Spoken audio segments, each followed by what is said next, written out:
Keisha? Yes. My name is Samantha, I'm with the prosecutor's office. Are you here for one of the East Cleveland officer sentencings?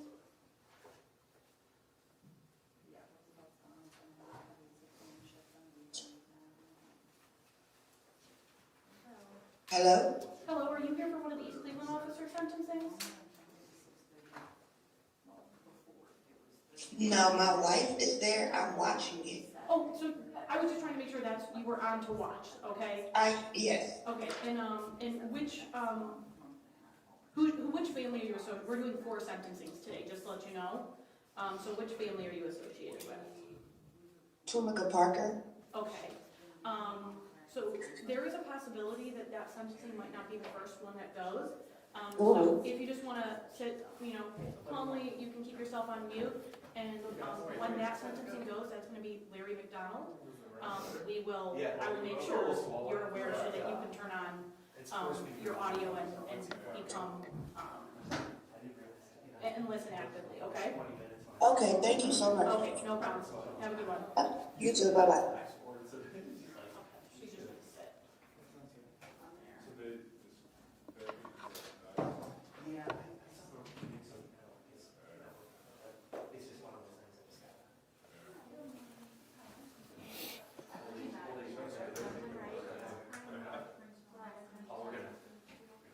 If you want to put them up here, You're not using the podium? that's the things I don't know if they're gonna grab it or if she's gonna use it. If you can, I mean, she's okay with it sitting right up here. Well, I have a mic up there for the judge, but if they're gonna use the podium, we want a separate one. okay, that's separate. Okay, We have yeah. separate, yeah. I don't know if they will or not, but yeah, okay. Well, in case they do, we want to be ready. Yeah, no, I thought, okay, yeah, you're good. Yeah. Obviously, you guys are part of the community now, right? So, just want to make sure you guys are. Yes. Going back to back to back to back. So we're not doing- We have more than 4 minutes, but we're not sentencing everyone to the top of all of that. These ones are in the community.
She mentioned. Okay, for now, we'll let you know. Yeah.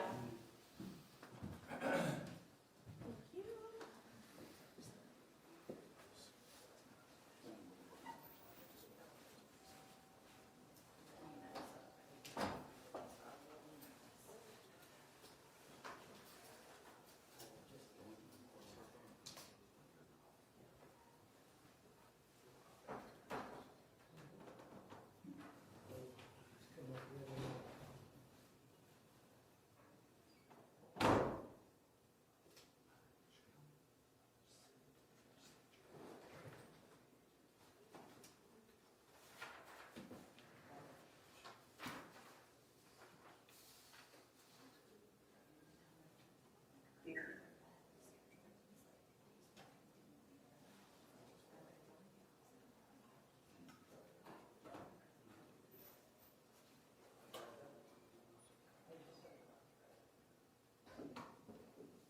I know, right?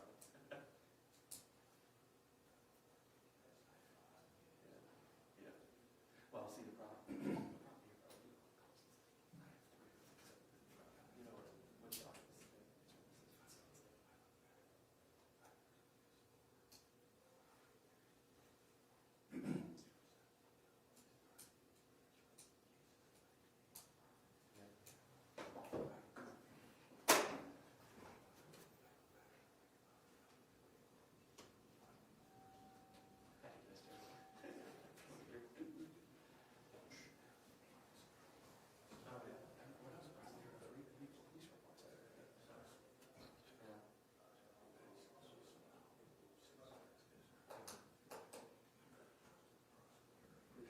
No problem.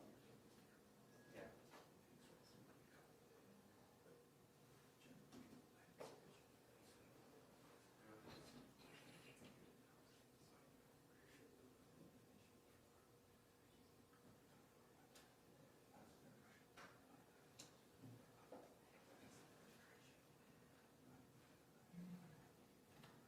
Oh, yeah. Oh, I can't watch it. Yeah, there you go. Yeah.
They echo, it's all. But she always start, but she said he didn't want to what she does? There she record. So she does that time I see you record. Oh, yeah. Come in. Oh, no.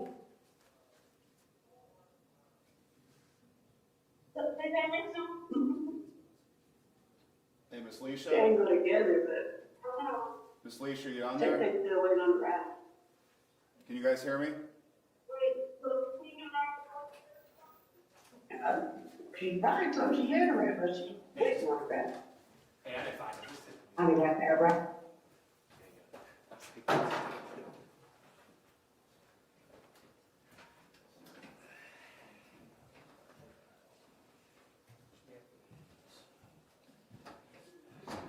I just turned the Oh, audio off. thank you.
Ladies and gentlemen, we're going to get started.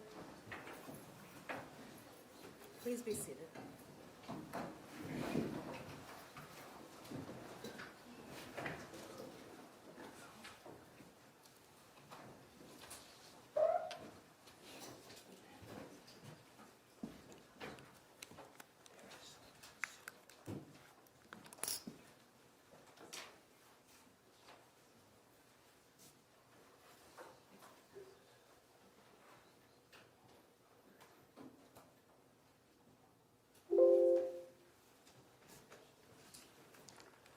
We're on the record in 690-934 in the matter of the State of Ohio versus Larry McDonald Jr.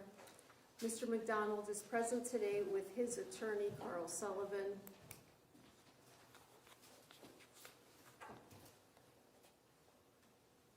On behalf of the State of Ohio, Assistant County Prosecutors Samantha Soul and Andrew Rogalski are present.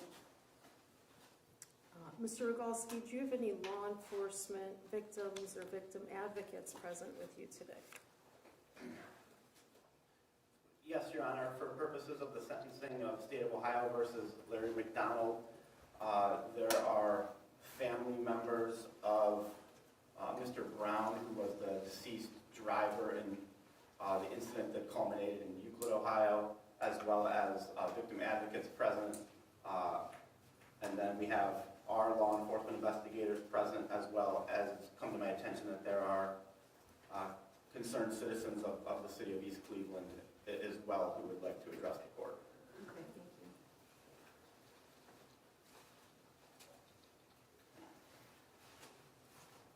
you. Is the state in compliance with Marcy's law? Yes, Your Honor, thank you for asking. We are scheduled today for purposes of sentencing after a jury verdict in this matter. Mr. McDonald, are you prepared today to go forward with sentencing? Is there any reason why we should not? No, Your Honor, we're ready. Thank you. On January 23rd, 2025, a jury returned a verdict of guilty as to the following counts.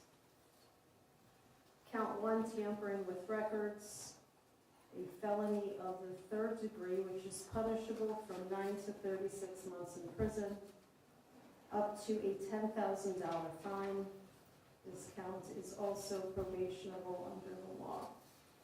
Count 4, obstructing official business, a misdemeanor of the 2nd degree, punishable by up to 90 days of local incarceration, up to a $750 fine. Count 5, obstructing official business, a misdemeanor of the 2nd degree, punishable by up to 90 days of local incarceration, up to a $750 fine. Count 6, dereliction of duty, also a 2nd degree misdemeanor, punishable by up to 90 days of local incarceration, up to a $750 fine. Count 7, tampering with evidence, a felony of the 3rd degree, punishable from 9 to 36 months in prison, up to a $10,000 fine. This count is also probationable under the law. Count 9, telecommunications fraud, a felony of the 5th degree, punishable from 6 to 12 months in prison, up to a $2,500 fine, also probationable offense.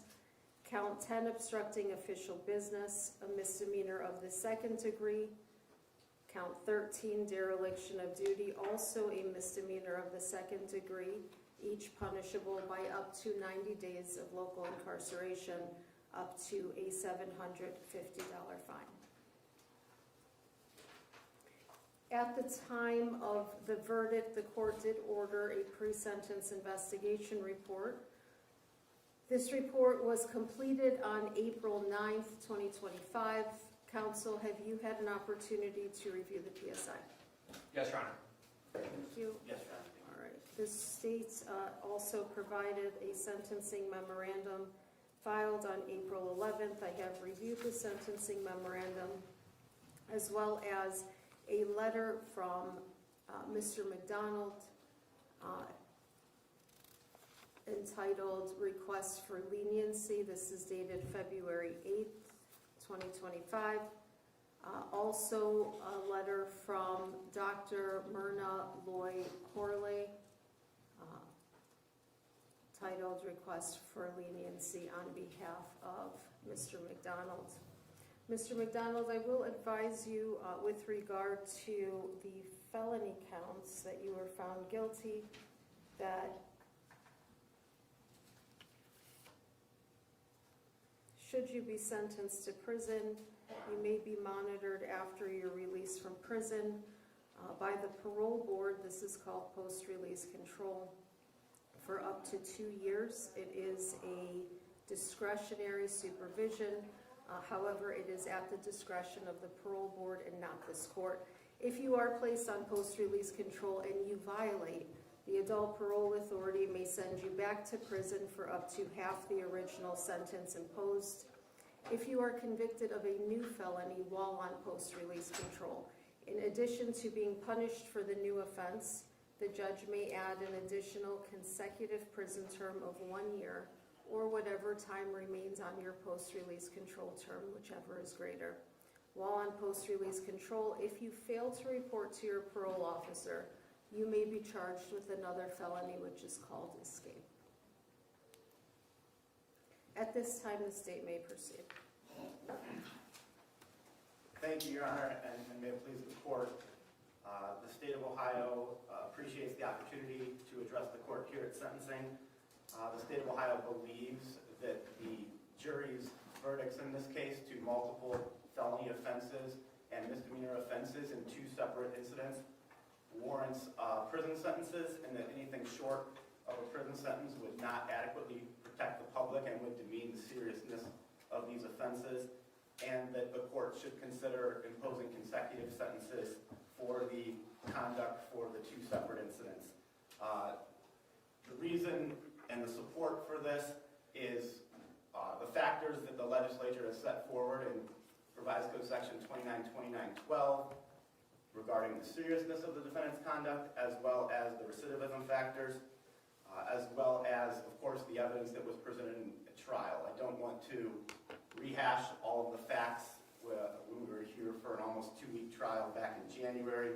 However, there are some of the important videos that I'd like to highlight before making one last argument and then turning it over to family members and concerned citizens who would like to address the court. So if I may, Your Honor, we do have some short videos that I'd like to place here on the screen. Go ahead.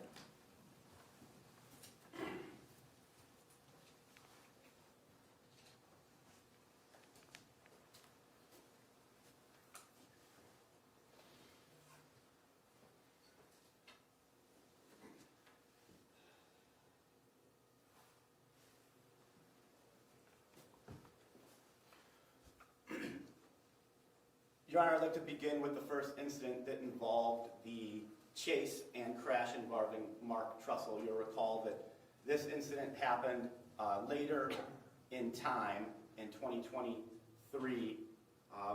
This was the chase that began near the Sportsman in the city of East Cleveland, went northbound on Ivanhoe into the city of Cleveland, and the crash happened right at the 5 Points intersection near the 5th District Police Department in the city of Cleveland. And these are the charges that the jury found that Larry McDonald was guilty of for this incident. Recording.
dear.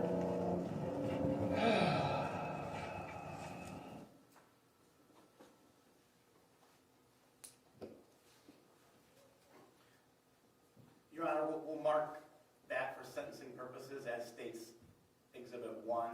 That was Officer McDonald's body camera that was triggered when he got out of the car attempting a traffic stop on Mark Trussell. We saw Mark Trussell flee from that traffic stop, and then Commander McDonald get back in that car, pursue the vehicle northbound on Ivanhoe, and then turn his vehicle around shortly before reaching the intersection of 5 Points after his vehicle passes the last intersection before 5 Points. This pole camera from the city of Cleveland would coincide with that body camera that helps us understand exactly when you hear him make that comment, I knew he was going to do that.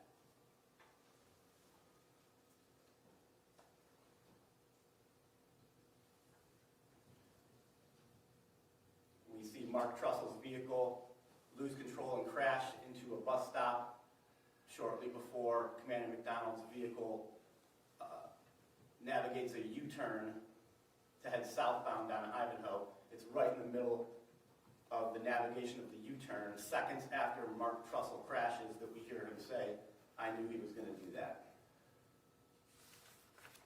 And the last, so the pole camera will mark as State's Exhibit 2, and then these photographs 3 and 4 show the damage to Mark Trussell's vehicle.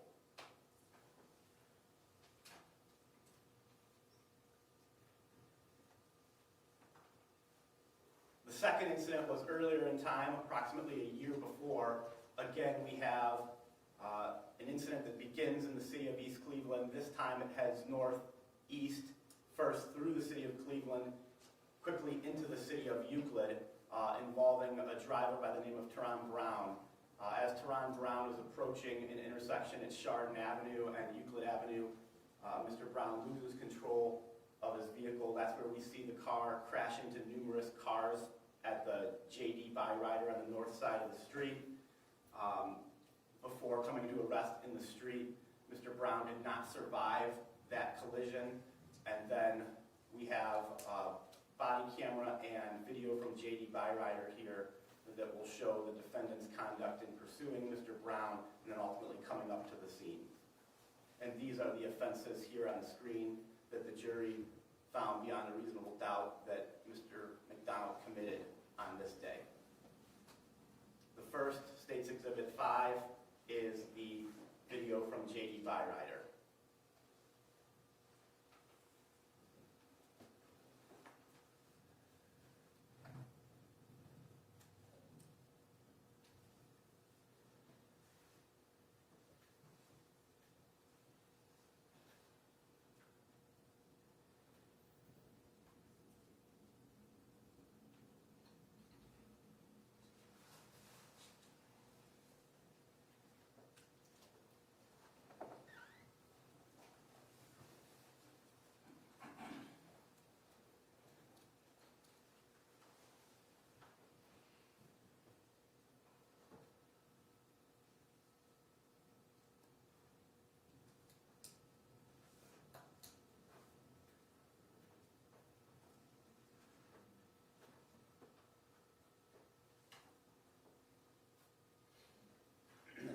State's Exhibit 7 is the body camera of Commander McDonald from that day. You'll recall that the first 30 seconds are going to be silent, which is before he opens the door after he comes to a stop at the intersection.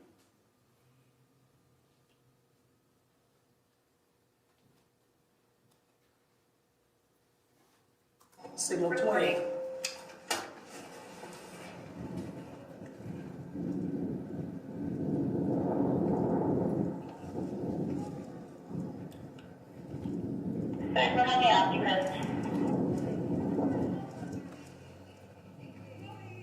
Oh boy. Is everyone okay? Are you guys okay? It's going to be a signal 20. We're going to need to send Euclid ASAP. Headquarters, I couldn't catch up with this vehicle. me checking the location, I did find this vehicle in a signal 20.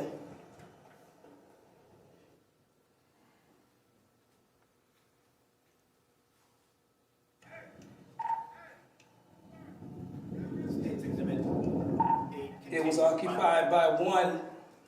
Vehicle was traveling at a high rate of speed, what caught my attention. Vehicle probably was traveling probably over 100 miles an hour. I couldn't catch up with it. Checking the area, females pointed out that he ran over 3 cars. And I'm gonna need you to come down here, 3182.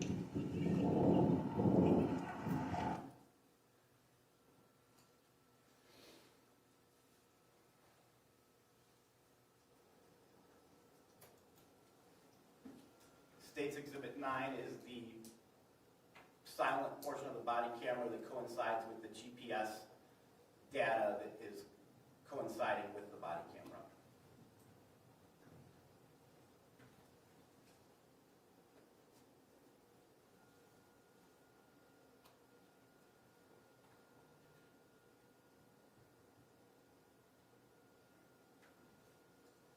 Signal 20.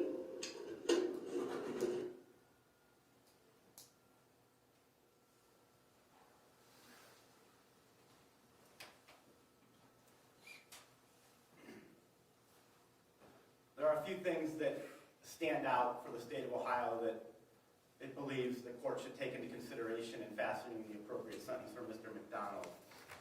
One is, it's not just that he occupies a position of trust in the community as a police officer, which of course all of these defendants do. This defendant, Larry McDonald, has the highest rank of any of the officers that this court presided over. In these incidents, he had the role of commander at the time, and I think that should be taken into consideration. Section 292912 of the revised code specifically addresses factors that make his conduct more serious than those that would normally constitute the offense, and that includes his position as an officer, which he used to facilitate the offenses, and his position as a police officer, where he has a responsibility to uphold the laws in the community and to serve and protect, and yet he's the one that is committing the offenses. And the effect and the level of distrust then that would result in with the community has to be taken into consideration. Also, when you look at his conduct in these two instances, it displays a level of disrespect and contempt, not just to his community members, but also to fellow law enforcement officers themselves, whether it's the Cleveland or the Euclid officers that are trying to do their jobs and it's impossible for them to do it, or they can't do it correctly because of his conduct, or the disrespect he has for his own fellow officers. Let's take a look at the Trussell incident. I think that case highlights that the most. Is March of 2023, every other officer in the city of East Cleveland is at the station, because what had just happened that week was the grand jury had issued indictments on numerous East Cleveland officers, and the whole department is short-staffed. There's threats coming into the department.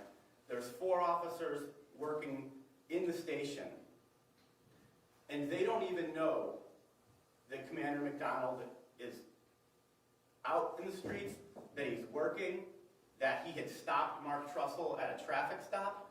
They don't know that he's engaged in a pursuit.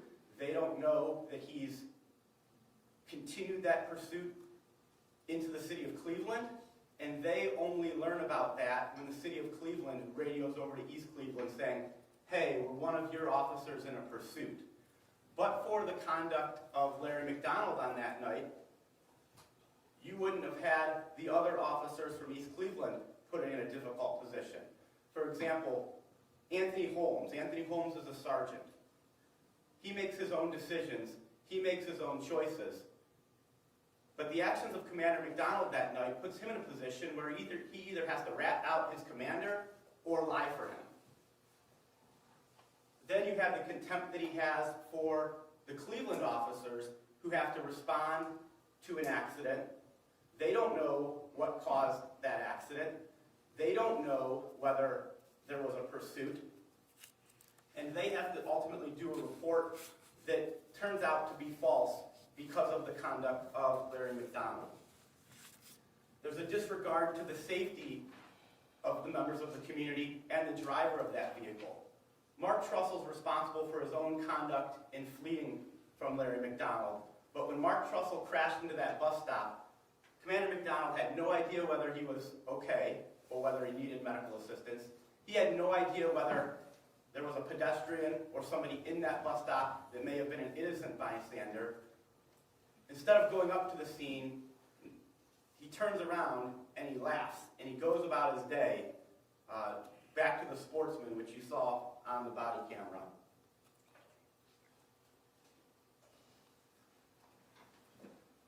Conduct that this court should consider with respect to recidivism.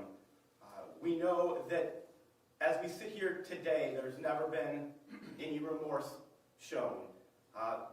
Instead, there's been continued efforts to misrepresent or maintain those falsities, whether it was within his own department. I didn't go up there. I wasn't pursuing that vehicle. I didn't see any crash.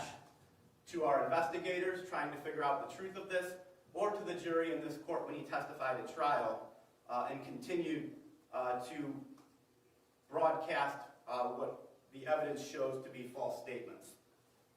That should be considered with respect to whether there's a likelihood of recidivism to move forward. With respect to the Teron Brown incident, what we have when Commander McDonald gets out of the vehicle and sees Teron Brown hanging from the vehicle and recognizing that he's almost certainly deceased, you hear Commander McDonald say, "Oh boy." What's happening at that moment is Commander McDonald taking advantage of the few minutes that he has alone at that scene to start the process of crafting a narrative so that ultimately what's reported is to his advantage. He doesn't report the truth that he was engaged in a pursuit. And the state of Ohio is not blaming Commander McDonald for Mr. Brown's death. However, police officers have an obligation, particularly when they're involved in an incident of such significance, that incident is reported accurately. Commander McDonald's more important to report it to his own benefit. He wasn't chasing. He just happened to come up to a vehicle when he was waved down by the two female pedestrians,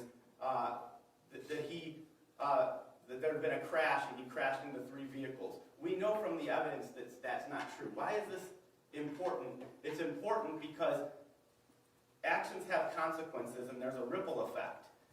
He is able to control the narrative as if he just happened to be checking that intersection and comes on a vehicle with that. And you'll recall that the reports from the city of Euclid adopt Commander McDonald's narrative and that he just happened to roll up to that vehicle as opposed to he was engaged in a pursuit that went from the city of East Cleveland into Euclid.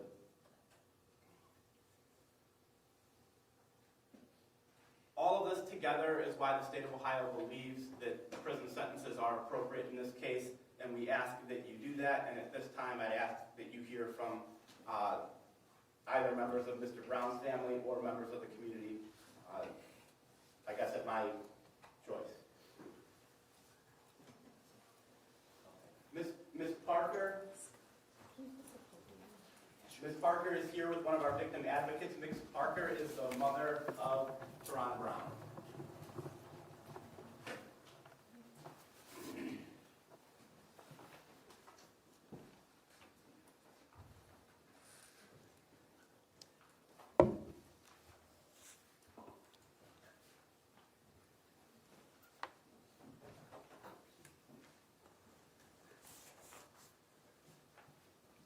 I'm really not a talker, but I've been sitting back there. Hold on a second, Ms. Parker. Okay, So, I'm sorry, Ms. Parker, will you please state your name? yes, Go ahead. Tamika Blackwell. I got married Okay.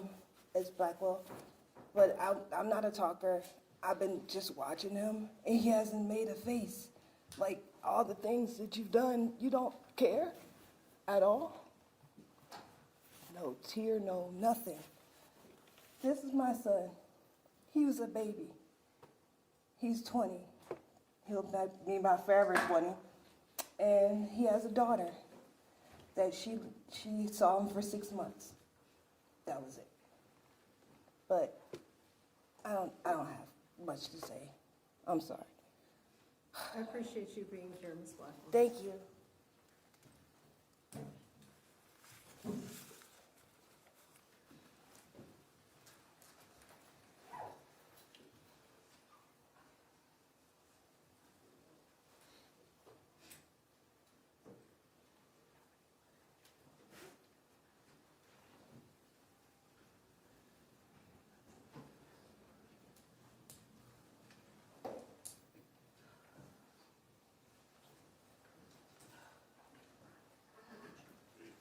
Next, Your Honor, I believe we're going to be hearing from concerned East Cleveland resident, Ms. Crenshaw.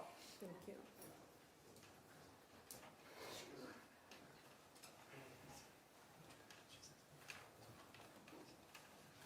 Good morning, Your Honor.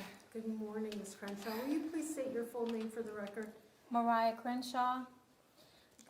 Thank you for allowing me to speak today, Your Honor. And I want to thank the Kyle County Prosecutor's Office and the agents who did listen to the community and were able to bring this to fruition. This is difficult for me. And the reason it's difficult for me is because I was raised in the legal community. My father being a wonderful criminal defense attorney, I got to sit around giants in the legal community, Carl Stokes and Louis Stokes and Stephanie Tubbs Jones and law enforcement. And so I believed in the system. I believed in what our system of justice stands for. I still do, in spite of what's going on from the federal level on down. I still believe in constitutional rights. I still believe in the rule of law. And it broke my heart to see what was going on in the city of East Cleveland, to see the corruption, and to see the lack of apathy and empathy from the police department. Larry McDonald, I have to say this. In 2019, I stood before court, and I asked the court to remove certain officers, over 25 people who had not been compliant with their training. My concern was safety, not just for the community, but for police officers as well. For Larry McDonald's own safety, to make sure he was trained according to law, and to make sure that he would be safe while he was out there. He was not removed, and I will never forget, my daughter was crying in the courtroom that day, and Larry McDonald laughed, just like he laughed on the video. This is funny to him. This has always been funny to him, that he has been able to terrorize the community and to do these type of things. And he did it for a long time. And it hurts my heart to see a mother, another mother, crying because of Larry and his lack of caring about the community that entrusted him, that trusted him to protect them, that trusted him to make sure that the bad guys would not be him. I'm asking you to give the same leniency that he's given to the community, the same leniency that he gave to Mr. Trussell and to the other victim. Give that same lenience to him. Let him laugh at that. Let's see how funny it is. I've held these mothers as they've cried. I've held my own daughter as she cried because of Larry McDonald's actions and conduct. And I've wiped their tears. And as an advocate, an activist, I'm appalled. As a mother, I'm heartbroken. And I stand with these families who don't know how to speak for themselves, who hurt because they've lost their sons. I hurt for them, I hurt with them, and I ask you to hurt with them as well. Give him the same leniency that he gave to the community, which is none. Thank you, Your Honor. Thank you, Ms. Crenshaw.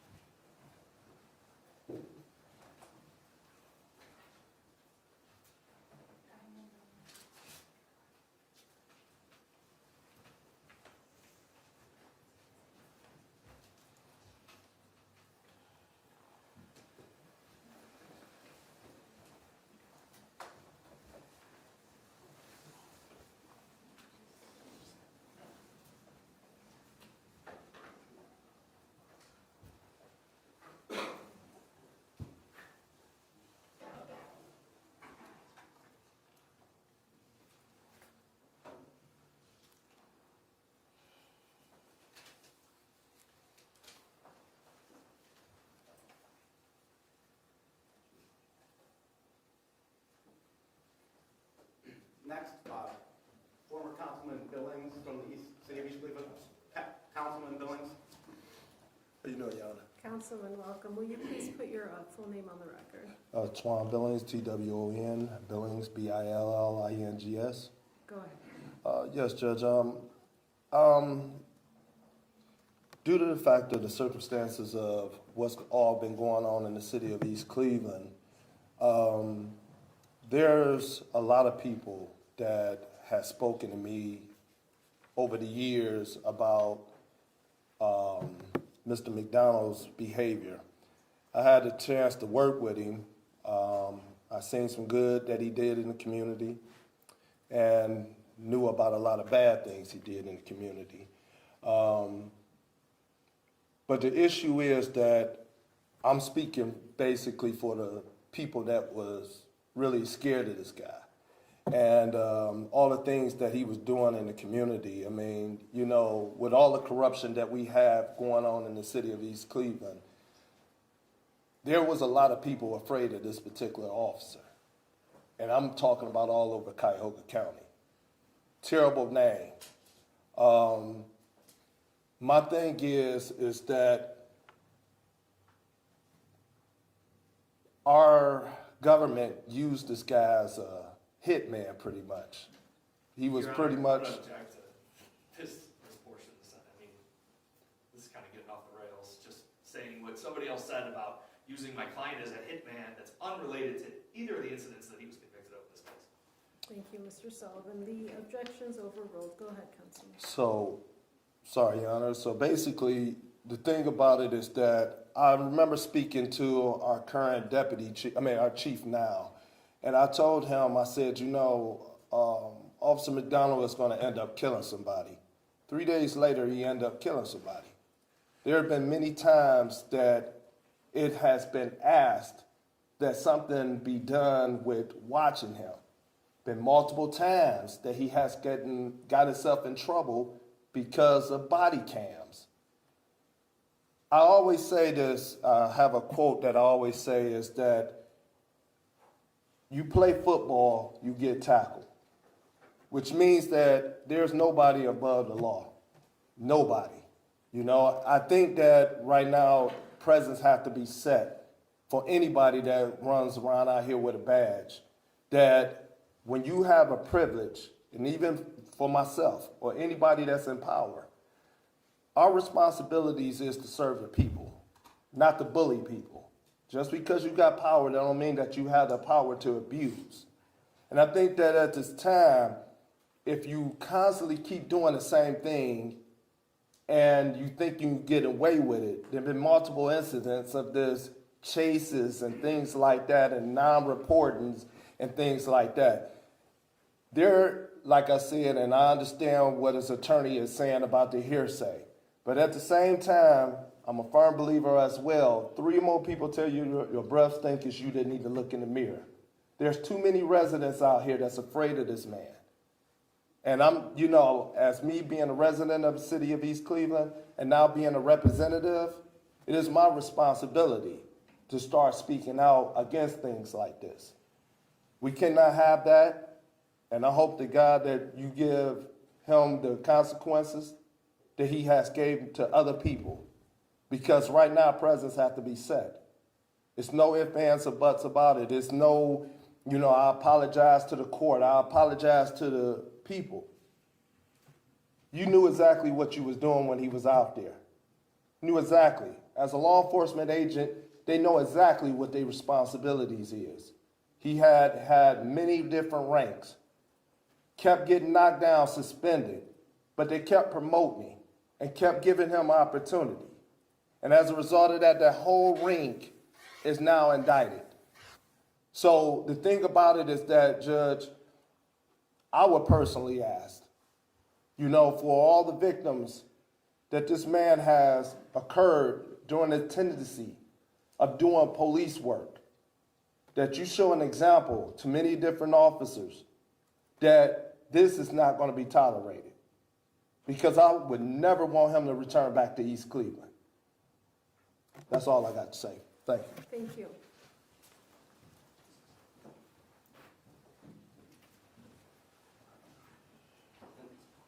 Finally, Your Honor, I believe the last individual that would like to speak is Ms. Belmonte, also a concerned citizen of East Cleveland.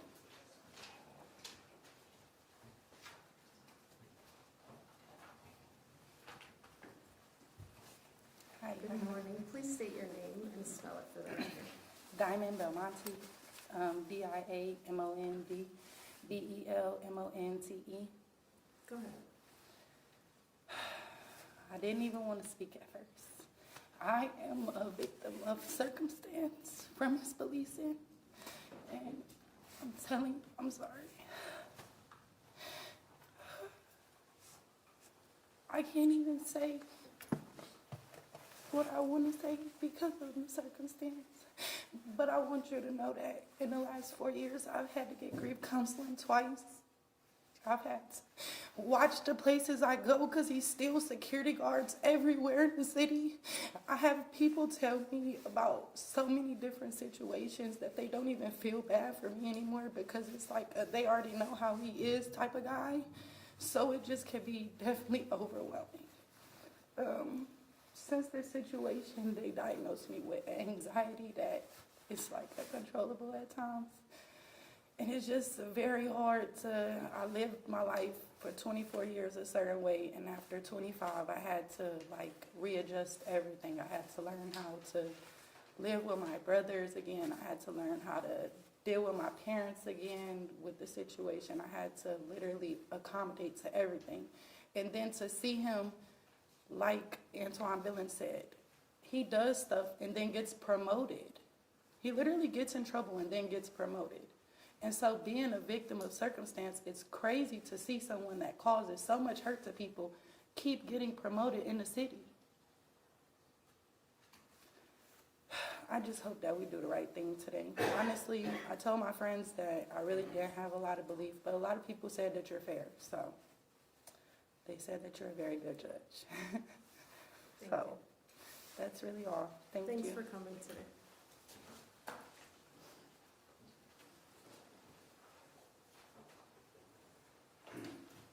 Thank you, Your Honor, for hearing from all of those individuals.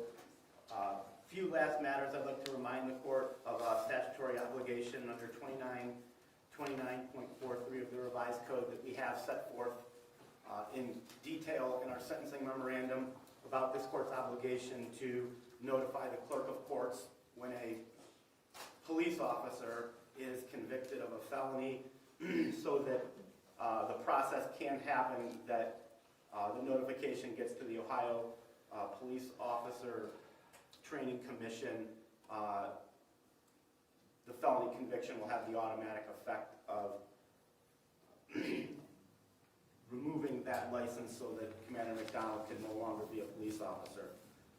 And then to wrap up, I think a lot of the individuals hit the nail on the head here is that the evidence that was presented at this trial demonstrated that Commander McDonald thought that the law that was mandatory for everyone else in the community was only optional for him, and that the policies that were mandatory for every other officer in the city of East Cleveland were only optional for him, and that it was but for a random 911 caller, but for the happenstance that he wasn't even aware that his body camera was running, that we, through the investigations of Investigator DeSimon and Special Agent Roth, were able to bring forth the evidence in this court that convinced the jury beyond a reasonable doubt that he is guilty of these crimes and that no, he is not above the law, it's not optional.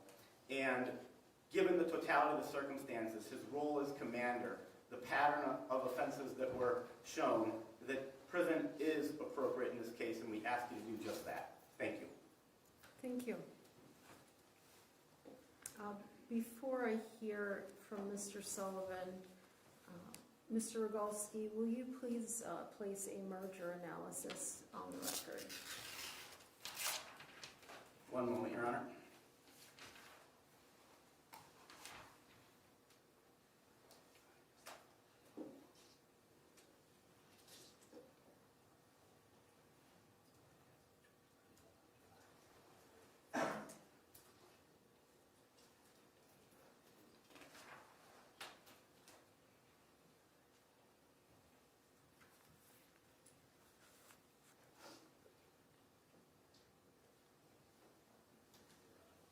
the state's position, and I'll separate these into the groupings per incident, 1, 4, 5, and 6 as one incident, 7, 9, 10, and 13 as the second incident. The state would, for count 6 and count 13, the dereliction of duties, that's the only offense that the state of Ohio believes should merge with the crimes above it. So the state believes that count 1, tampering with records, count 4, obstructing official business, and count 5, obstructing official business, should all receive separate sentences, as those are not allied offenses. You'll recall from the indictment that counts 4 and 5, despite both being obstructing official business, the entity that was obstructed was different, whether it was the East Cleveland Police Department or the Cleveland Police Department. And that same analysis would apply to the second incident. Count 7, tampering with evidence, count 9, telecommunications fraud, and count 10, obstructing official business, are separate offenses. The telecommunications fraud would have been the radio broadcasts within his own department. Obstructing official business applies then to how Commander McDonald obstructed the Euclid Police Department. So 1, 4, 5, 7, 9, and 10 should receive separate sentences, with then 6 and 13 merging within the crimes above it. Thank you. Mr. Sullivan, any objection to this merger analysis? Just to 4 and 5, Your Honor,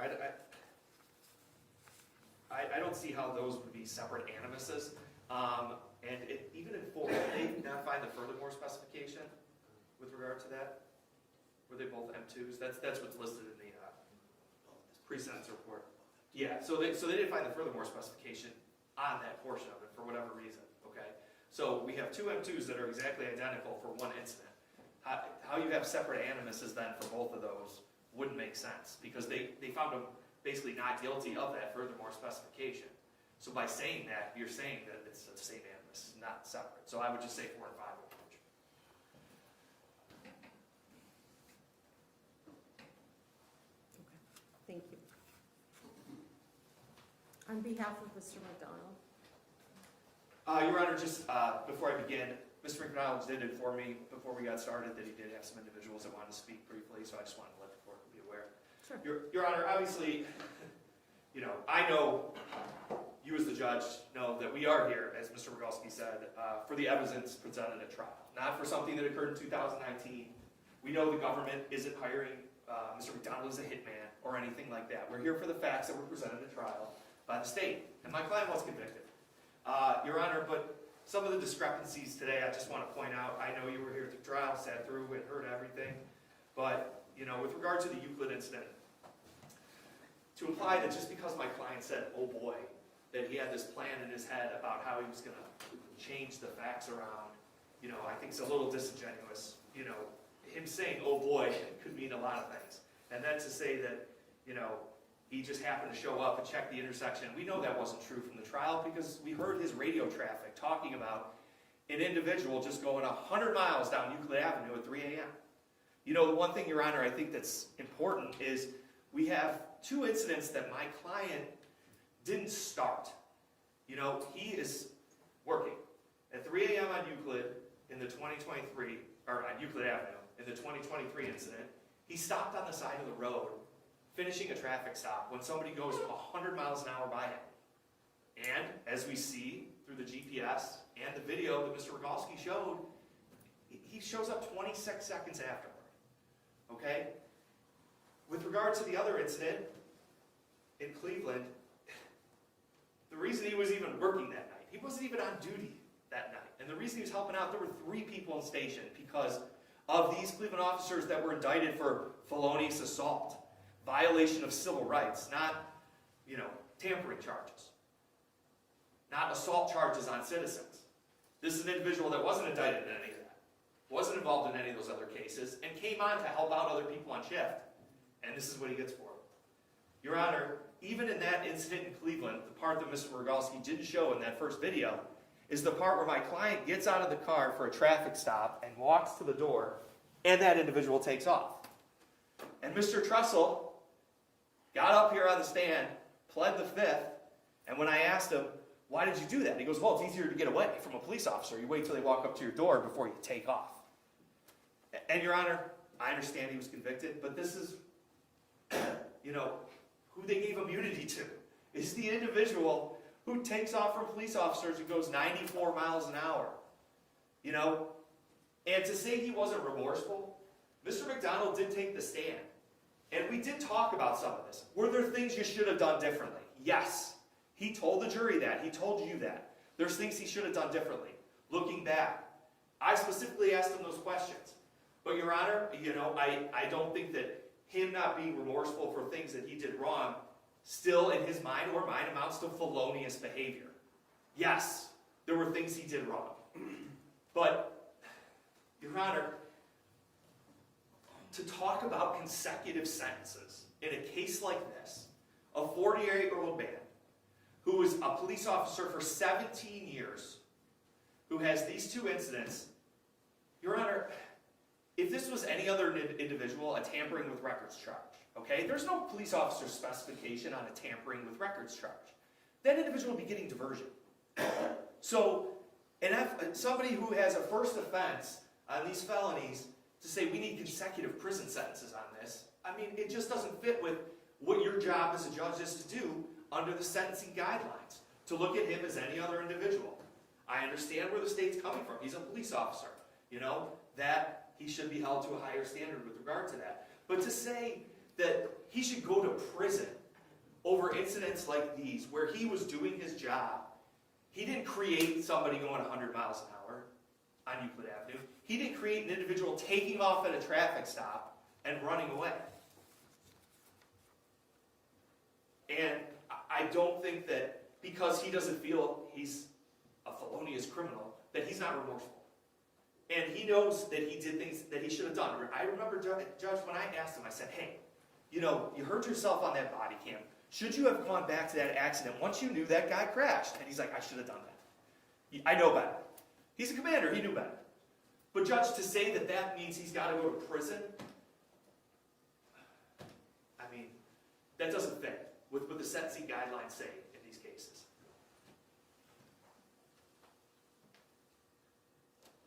Your Honor, again, no, he has no prior criminal history. In looking at this report, which is done in every courtroom in this building, he's a low-risk, Group A supervision. And I understand there's pressure. We have cameras here, we have media, but, Your Honor, he's still Group A and low risk. I know before Mr. McDonald wants to speak, there are individuals that want to speak on his behalf. Thank you, Your Honor.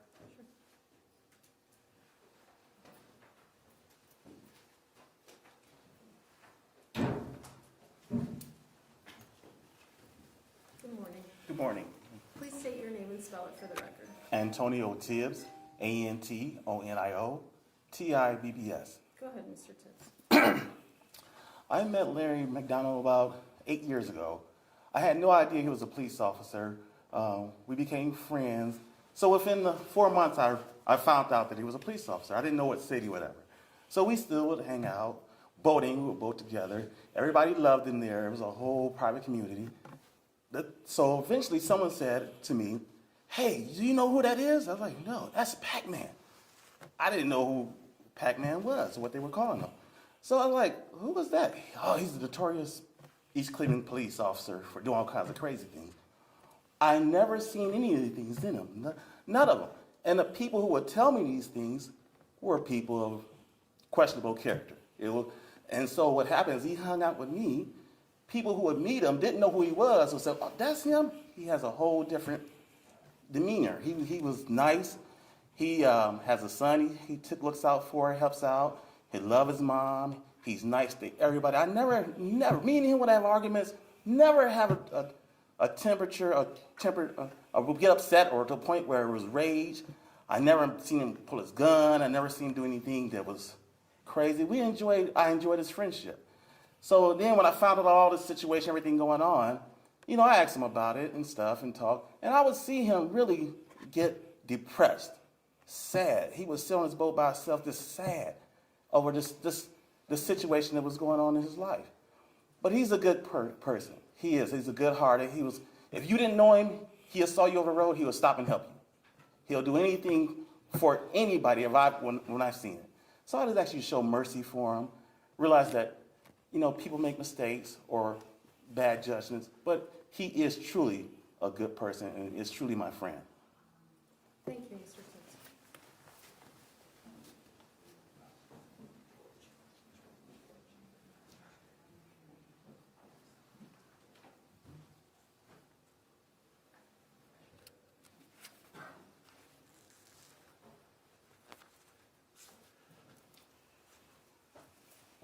Go ahead, sir. If you'll please state your name and spell it for the record. My name is George Lewandowski, Lewandowski. Go ahead. I'm a retired police officer from Cleveland. I've known Mr. McDonald for probably 23 years. We are in business together. We own a security company. Larry is a really good guy. He helps anybody. He helps all our guards. I don't think he might have made some bad decisions here, but I do not believe he needs to go to jail. Okay. Thank you, Mr. Lewandowski.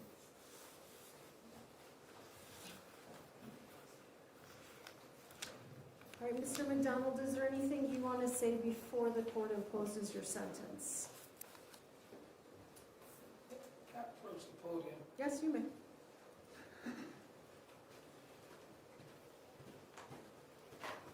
Good morning, Your Honor. Good morning.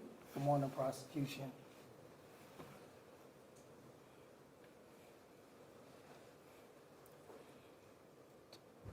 Judge Midday, I've been a police officer for 17 years for the city of East Cleveland. I've done everything I possibly could for the city of East Cleveland. Sleepless nights. Very sleepless nights. When I say sleepless nights, they were sleepless. I worked numerous hours. I did what I could for that community. I fought for those who could not fight for themselves. I seen a lot with my eyes. And yes, if I could take it back from the one incident, I should have went up there instead of just telling the OIC who was in charge of that night of the incident. But these things it's just been I've been in prison already. I mean, he took my career away from me. It wasn't a job, it was a career for me. I enjoyed my career. I enjoyed serving. It's just been a thorn in me since the day that I volunteered to go down and speak to the investigators. For the 17 years I've been there, I've been humiliated, cast upon, because I did my job, and I did a great job for the city of East Cleveland. Miss Belmonte, I even went to her with Art McCoy, and we all had a meeting in reference to me. Let's talk about the case here. Yes, I apologize.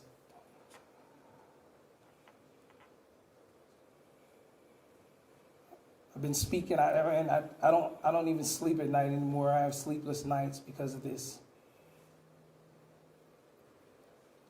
My heart has been hurting. My soul has been hurting. And what my friend said, he's telling the truth. I just have a stare gaze now. It's not that I don't have any compassion. I'm just hurting. I'm hurting inside. For who? For everyone. Everyone. I'm hurting for everyone. I'm hurting now for the city of East Cleveland, which crime has raised to high heaven. I had to seek counselors, because I enjoyed my career. When I say enjoyed, I enjoyed. I worked all through the night. And that night, I did come out. I came out every weekend to help the shift, to help the officers, to take the load off, to go to various calls. But in no way, shape, or mind, I would ever do anything against a police officer. Because I know what it's like to be a police officer, because I've been one for 17 years. It's no way in the world I would ever lie to show some type of fame I think the prosecutor might be saying. I don't understand it, but this is bigger than what really it should be. You know, I would never, maybe I did make my words wrong, maybe I did say things wrong, maybe I chuckled at the wrong time, but that was a way of grieving for me. You know? Like right here, right now, I'm hurting. I'm not hurting because you might have to send me to prison. I'm hurting because of my life is over. My career is gone over words. That's why I'm hurting. I'm hurting because of words that I've used and I used wrong. Or I used the before it. That's why I'm hurting. And I'm hurting for those who feel that I've done anything wrong to them. But Your Honor, I've been a good person. I've always been a good person, all the way from childhood all the way up to now. I couldn't even bring my family with me because they put my family on Instagram and things of that nature. So I truly apologize that you had to go through this with me, Your Honor, but I am hurting. And I apologize if I'm not showing it all the way, but I'm hurting, sincerely. Thank you, Mr. McDonald.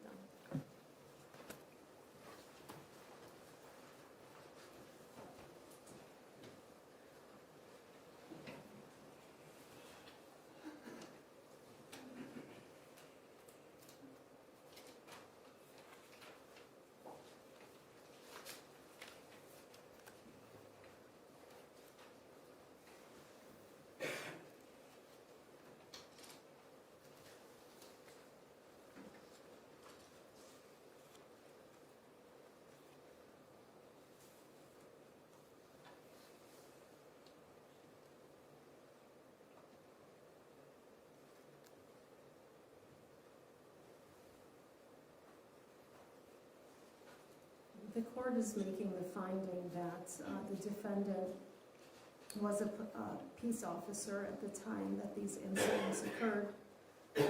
And this court has a duty at sentencing pursuant to Revised Code Section 2929.43C1 as follows. Upon the conviction of a defendant after trial of a felony, the trial judge shall determine whether the defendant is a peace officer. That determination has been made.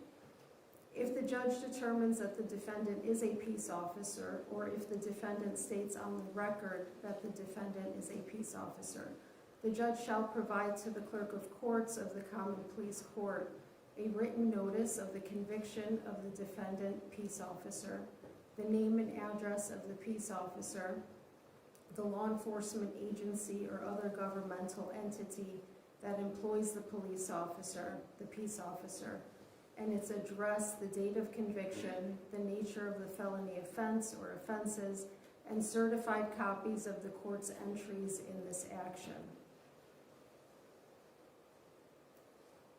Upon receipt of the notice required by Division C1, the clerk of courts of the common pleas shall transmit to the employer of the peace officer and to the Ohio Peace Officer Training Council a report that includes the information contained in the written notice and the certified copies of the court entries in that action.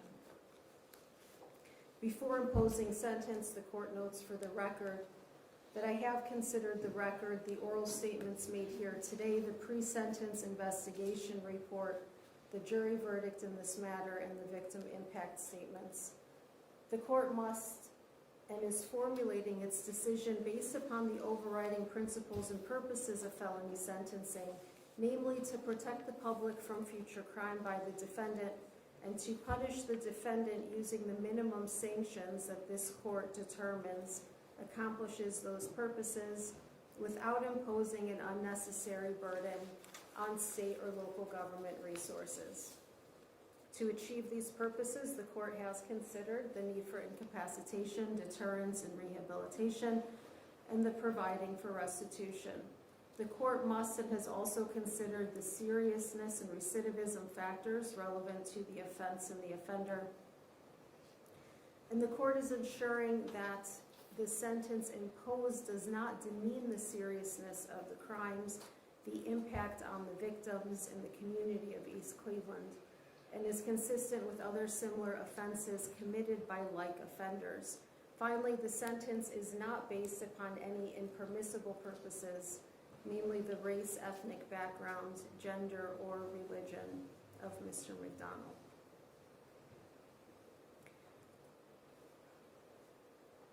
Mr. McDonald, the role of the police to communities and individuals is unique, it's critical, it's profound. A community relies on the police to protect them from harm and to help them when they're in need. This critical role is challenging and dangerous. I understand and I appreciate the risk that police officers put themselves in to help the community. But in turn, when a police officer does their job and does it well, the community holds them in high regard. When a police officer violates this duty, the negative impact is also profound, from the community to the individual lives to good police officers. The role of police officers could not be more critical than to the city of East Cleveland, for all of the reasons that were previously placed on the record. The thousands of good people that live there deserve, expect, and under the law have a right to be served in a just way by the police. You're standing here today to be sentenced after being found by a jury of your peers on charges that represent violations of your duties as a law enforcement officer to the good people of East Cleveland. I will note for the record that the court is sentencing multiple defendants today. Your sentence today is based on your criminal conduct alone, separate from any of your co-defendants and separate from any other incidents that may have been relayed to the court today.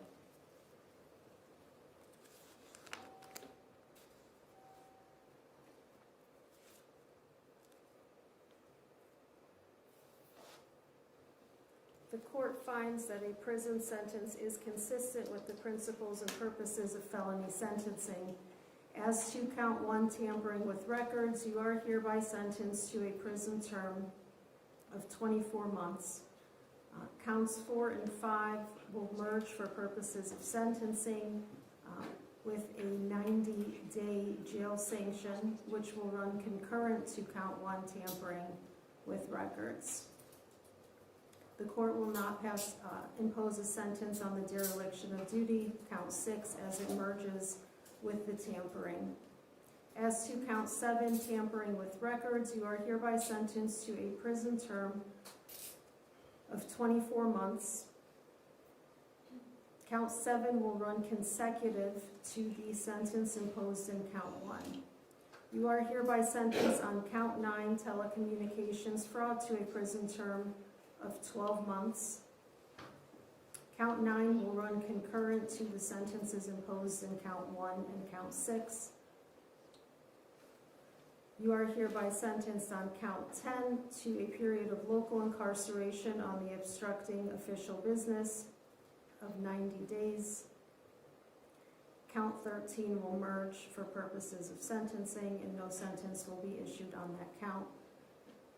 The misdemeanor counts will all run concurrent to the felony counts.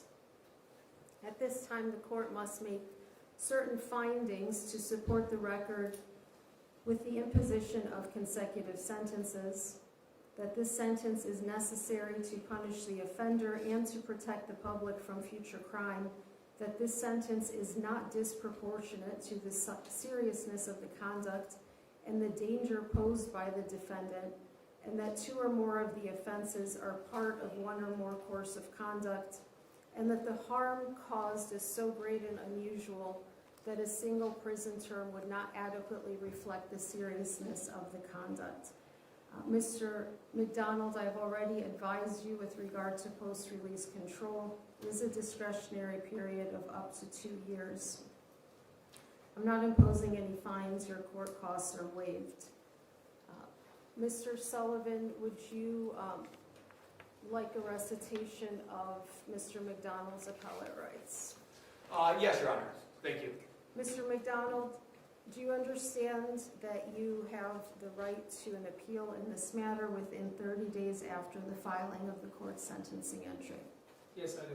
Do you understand that if you are unable to pay for the cost of a transcript, the record, and all relevant documents required for the appeal, they will be provided to you without cost? Yes.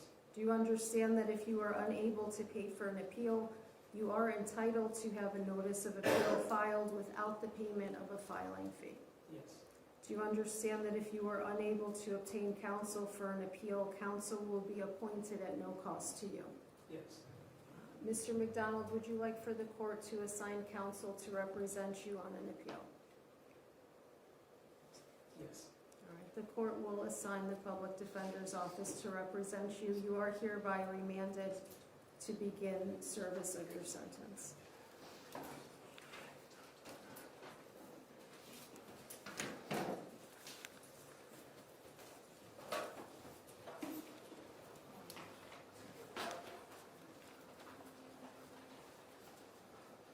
We'll take a short recess, and then we will go forward with Mr. Holmes.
We're ready to proceed.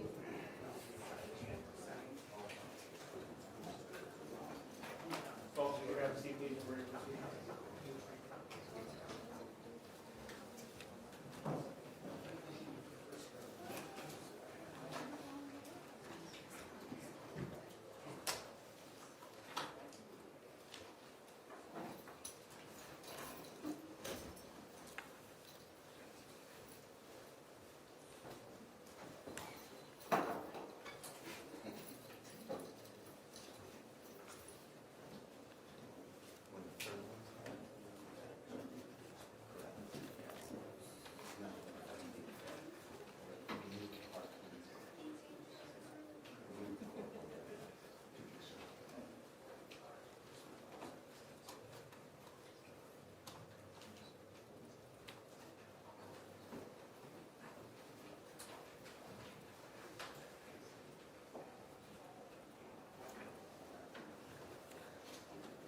We're on the record in 681-351 and 690-934 in the matters of the state of Ohio versus Anthony Holmes. Mr. Holmes is present with his attorney, David Downton. On behalf of the state of Ohio, Assistant County Prosecutors Andrew Rogalski and Samantha Soul are present. We are scheduled today for purposes of sentencing.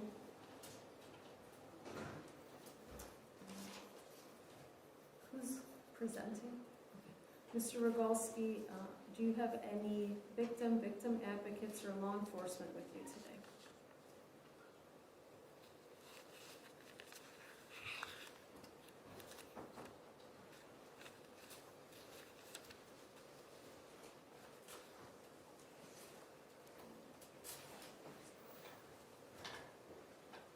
Yes, Your Honor, we have, I believe, the mother of Deshaun Allen, who would have been, should be considered a victim for counts 48 through 51 of the indictment. And again, I believe we have potentially concerned citizens that would like to address the court at the appropriate time. Thank you.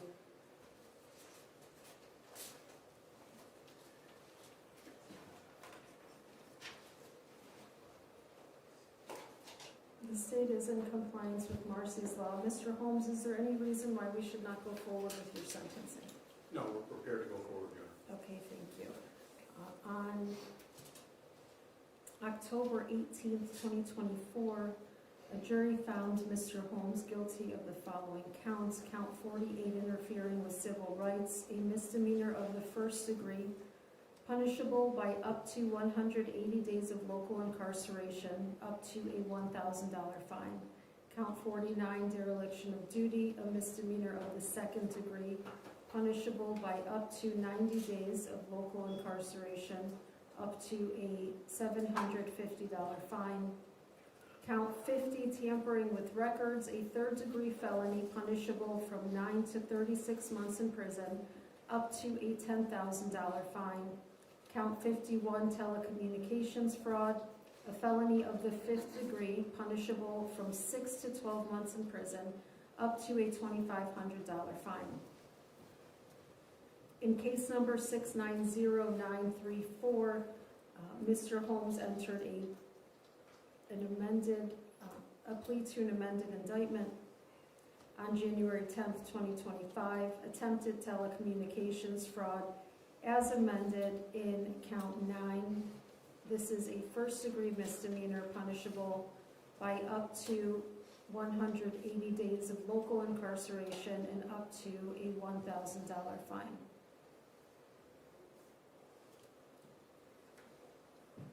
Mr. Holmes, I will advise you that if you are sentenced to prison upon your release from prison, the parole board may monitor you for up to 2 years.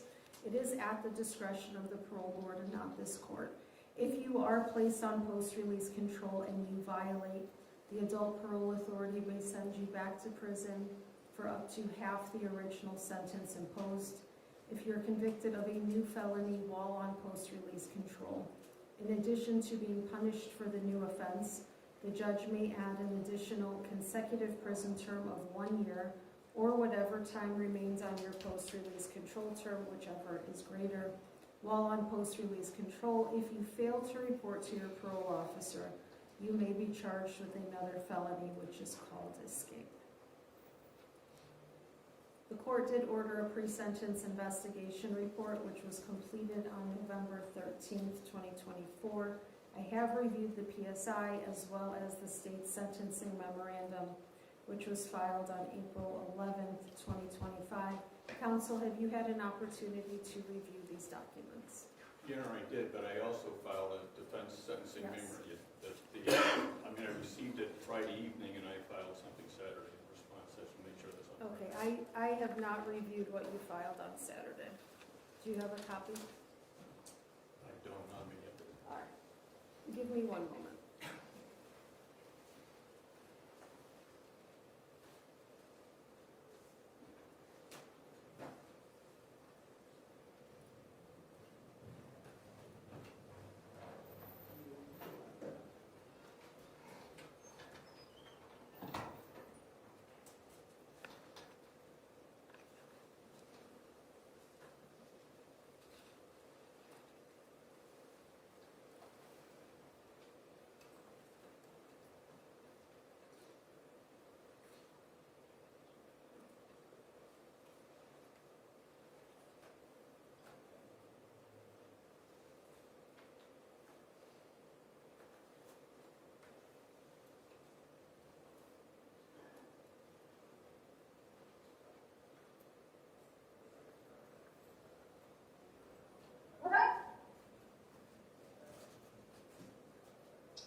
Okay, everybody. Can you mute the screens, please? Thank you, Scott.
Thank you, Mr. Dunn. I have reviewed the defendant's sentencing memorandum filed on April 12th, 2025.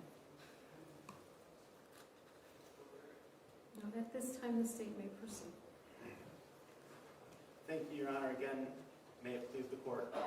Thank you for the opportunity to present on this matter. Defendant Anthony Holmes is also being sentenced for 2 separate incidents unlike with Defendant McDonald, these two incidents were separated. One was convictions after a jury trial. The second incident was after a plea to an amended indictment and was involved with an incident that Larry McDonald was in, where this defendant ultimately decided to testify as a state's witness, and credit should be given where credit's due. This court did have the opportunity to hear Mr. Holmes' testimony in that case.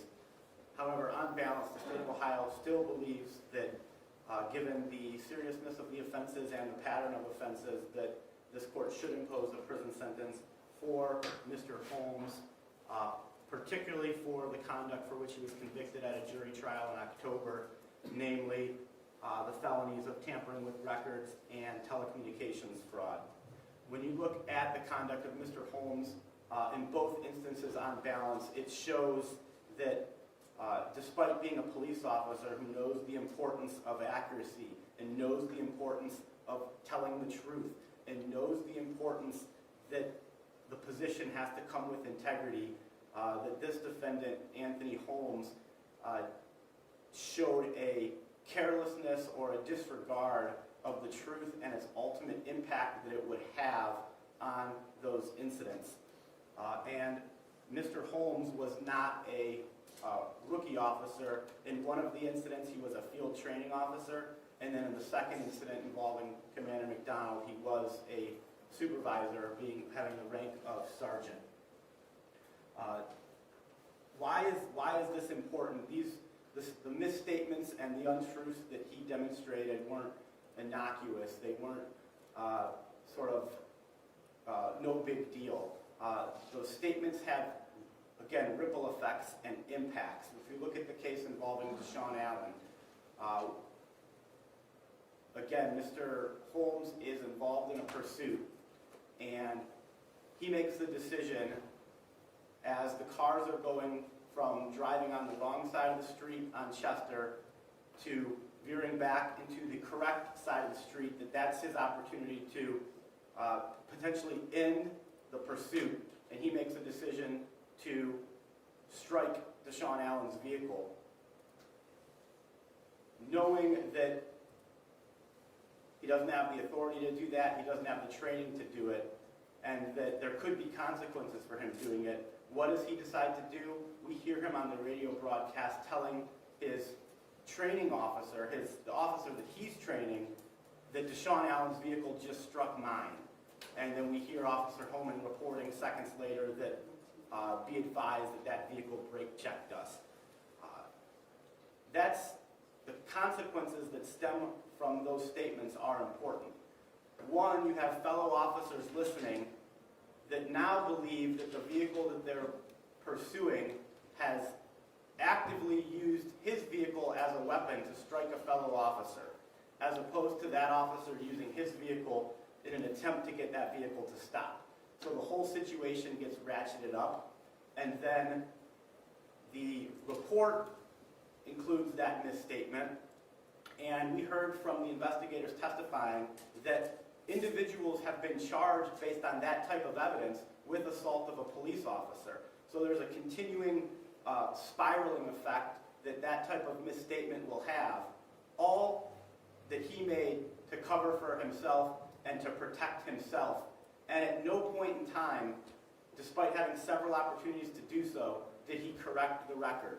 That misstatement continued ultimately up to the point where he then interviewed with our investigators, and when put to some questioning about what happened, and when the video was shown to him, sort of half admitting that, yeah, I did ram that vehicle. Then when you look to the incident with Mark Trussell, Anthony Holmes is the supervisor of the shift with the officers in station, and it's his decisions that are made that continue the false narrative that East Cleveland wasn't involved in the pursuit of Mark Trussell's vehicle.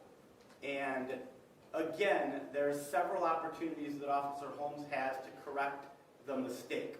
And whether it's because he's covering for Commander McDonald, whether it's because he's covering for the reputation of the East Cleveland Police Department who's going through a difficult time that week, or whether it's timidity, the lack of conviction to do what's right, Anthony Holmes makes the decision not to tell Cleveland, to correct the record, that you know what, we were chasing Mark Trussell's vehicle.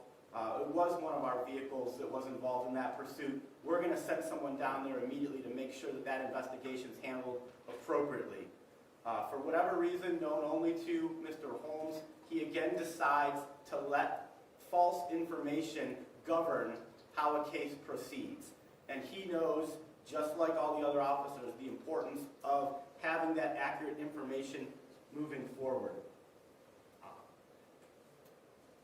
Again, we have the factors set forth in 29.12 of the revised code regarding seriousness and recidivism. Essentially the same factors that would have applied in the previous sentencing. The fact that Sergeant Holmes was a police officer at the time in that position both facilitated the offense as well as he was under an obligation to stop those type of offenses. That is the type of factors that make this offense more serious than otherwise would be the case. Also, we have the obligation under statute 2929.43, again, based upon the felony conviction, this court must issue the notice of conviction to the clerk of courts so that proper information gets to the Ohio Police Officer Training Commission regarding his peace officer certificate. And at this time, I'd ask first if Ms. Allen would like to speak as a victim impact statement on behalf of her son, Deshaun Allen.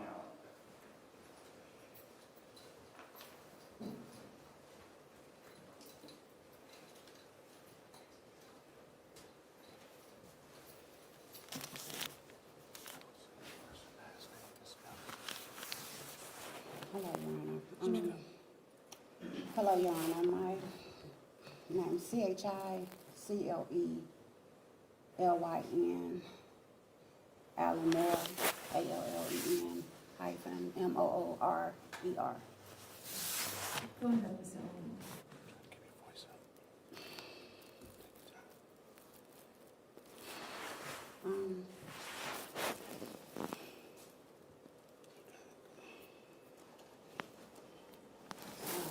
It's been 4 years since October 3rd. It's a long time. So my son is sick. He's been sick. I'm not justifying that he wasn't wrong, because he was. But I'm not saying that he was wrong, but it wasn't. He did pull over, but they scared him when they hit the back of the car, because he had his brother on the phone. And he got scared, and he put him on the chase. Do that because his brother told him to pull over because he didn't want them to kill him.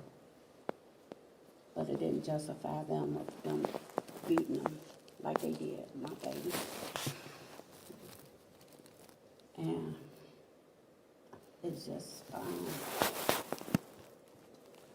I've been fighting for so long for my baby. He's a good kid, he was a good kid, 4.0 kid. Should have been a pro basketball player. And it went to that. He barely, can't barely, 17, but credit that he can't even get a high school diploma. Still trying. He's about to be 21 in May. It's sad to me, but he's trying.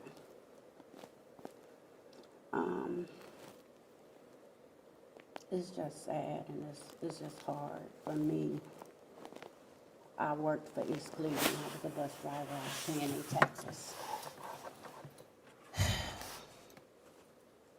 I'm still fighting because I lost my job. I got fired because I didn't know how to do the protocol right. I forgot a nervous breakdown. I was fired and hired back, but not as a bus driver. I was with him for 4 years, but I didn't. Anyway, I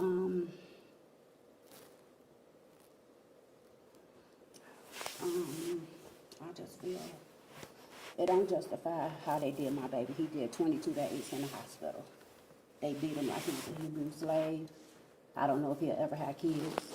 I don't like it. I'm upset with him, still upset with all of them.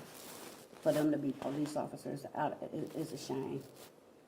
Because they had duties, and it didn't justify. I don't care what kind of chase, but he pulled over, not one time, twice. He tried. But they scared him. They don't know what's out here with these kids with mental illness.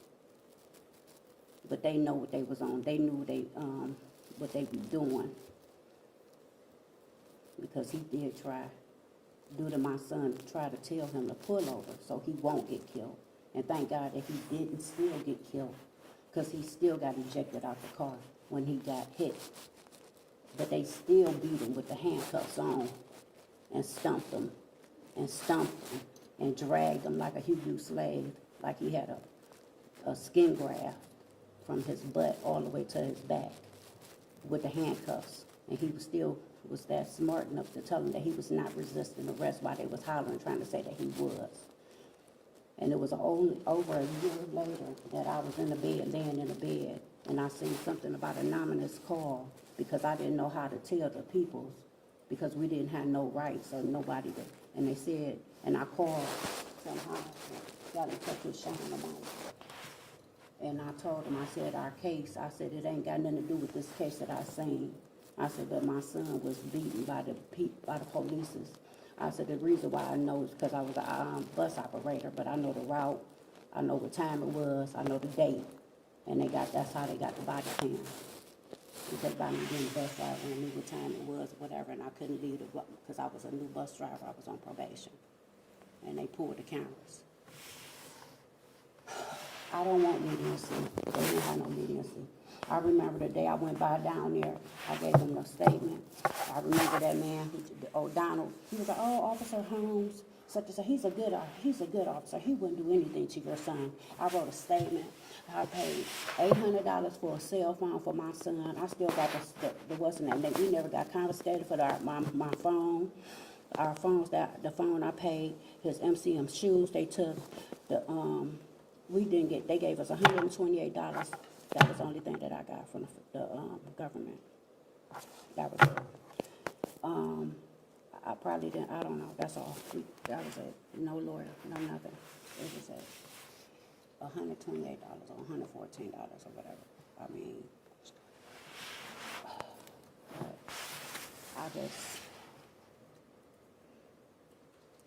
it's just sad. And even no apologies, no nothing. They don't know what I've been through. And my son, he's scared. He sleeps with the lights on 4 years. He's still going through it. He's got heart palpitations. He on all types of medicine. He's been on, and he's 21. He'll be 21 May 31st. And been taking heart pills ever since he was 17. And he's on all types of medicines. He's diagnosed with schizophrenia, bipolar, and all those, but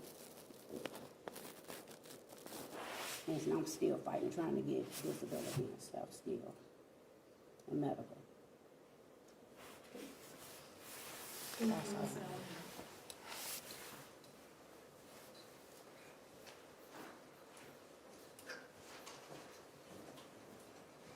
I believe last will again be Ms.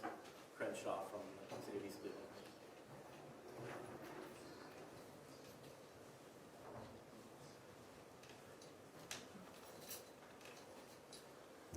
Your Honor, my name is Mariah Crenshaw. I am the lead researcher and analyst for the organization Chasing Justice.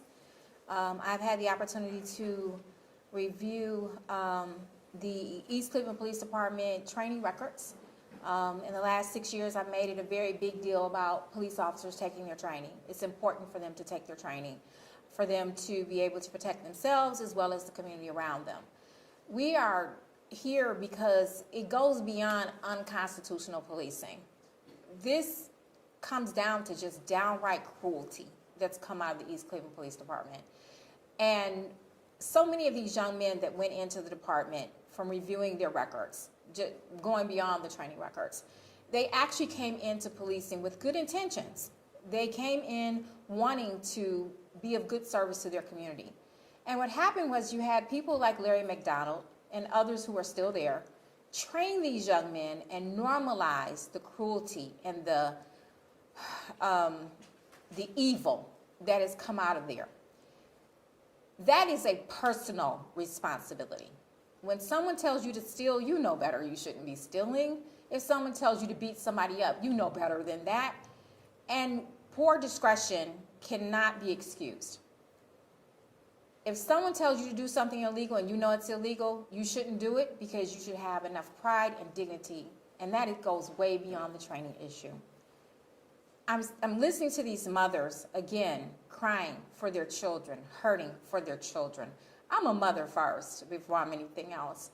And again, as I said to you earlier, I hurt for these mothers. It pains me when they can't even come up with the words that need to be said to defend what happened to their children or to seek justice for what happened to their children.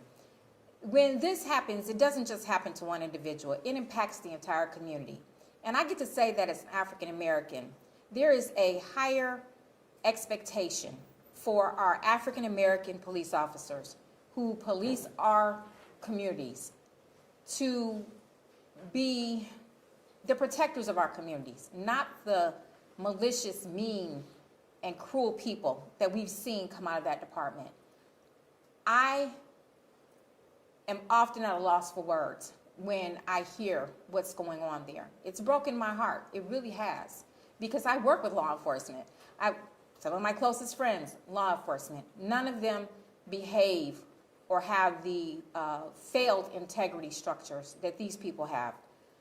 Mr. Holmes made a personal decision that went beyond him not having his training. He made personal decisions that went well beyond the normal activities of a peace officer and what he was supposed to do. As I asked you with Mr. McDonald, I want you to take into consideration that Mr. McDonald trained him and he was training someone else. He was the field officer for another officer. They taught each other. This is a learned behavior, and it is not acceptable. And in my opinion, I am praying that the court show him the same leniency that he's shown other people, just as Mr. McDonald did. Give them the exact same treatment that they gave to the community. They did not care how they hurt people. They did not care how these mothers are grieving. They don't care. And that is scary to me, that they're out in our community and they have guns and they have vehicles, free, tax paid, and they're not doing the duty and the job that they were called to do. So I encourage you, and I pray that you take into consideration that people didn't just lose their lives. People lost their lives while they're still alive. They're not functioning. They're afraid. No one should be afraid of police. We should be able to run to police and say, I need your help. And when we become afraid of policing in this nation, in this country, then we don't need them anymore. And so I would hope that we would still be able to have some type of structure of justice, and it would be represented by men and women with integrity who are willing to uphold the law and understand what the Constitution means, and to be able to protect the constitutional rights of every citizen that they come into contact with. Thank you, Your Honor. Thank you, Ms. Gresham.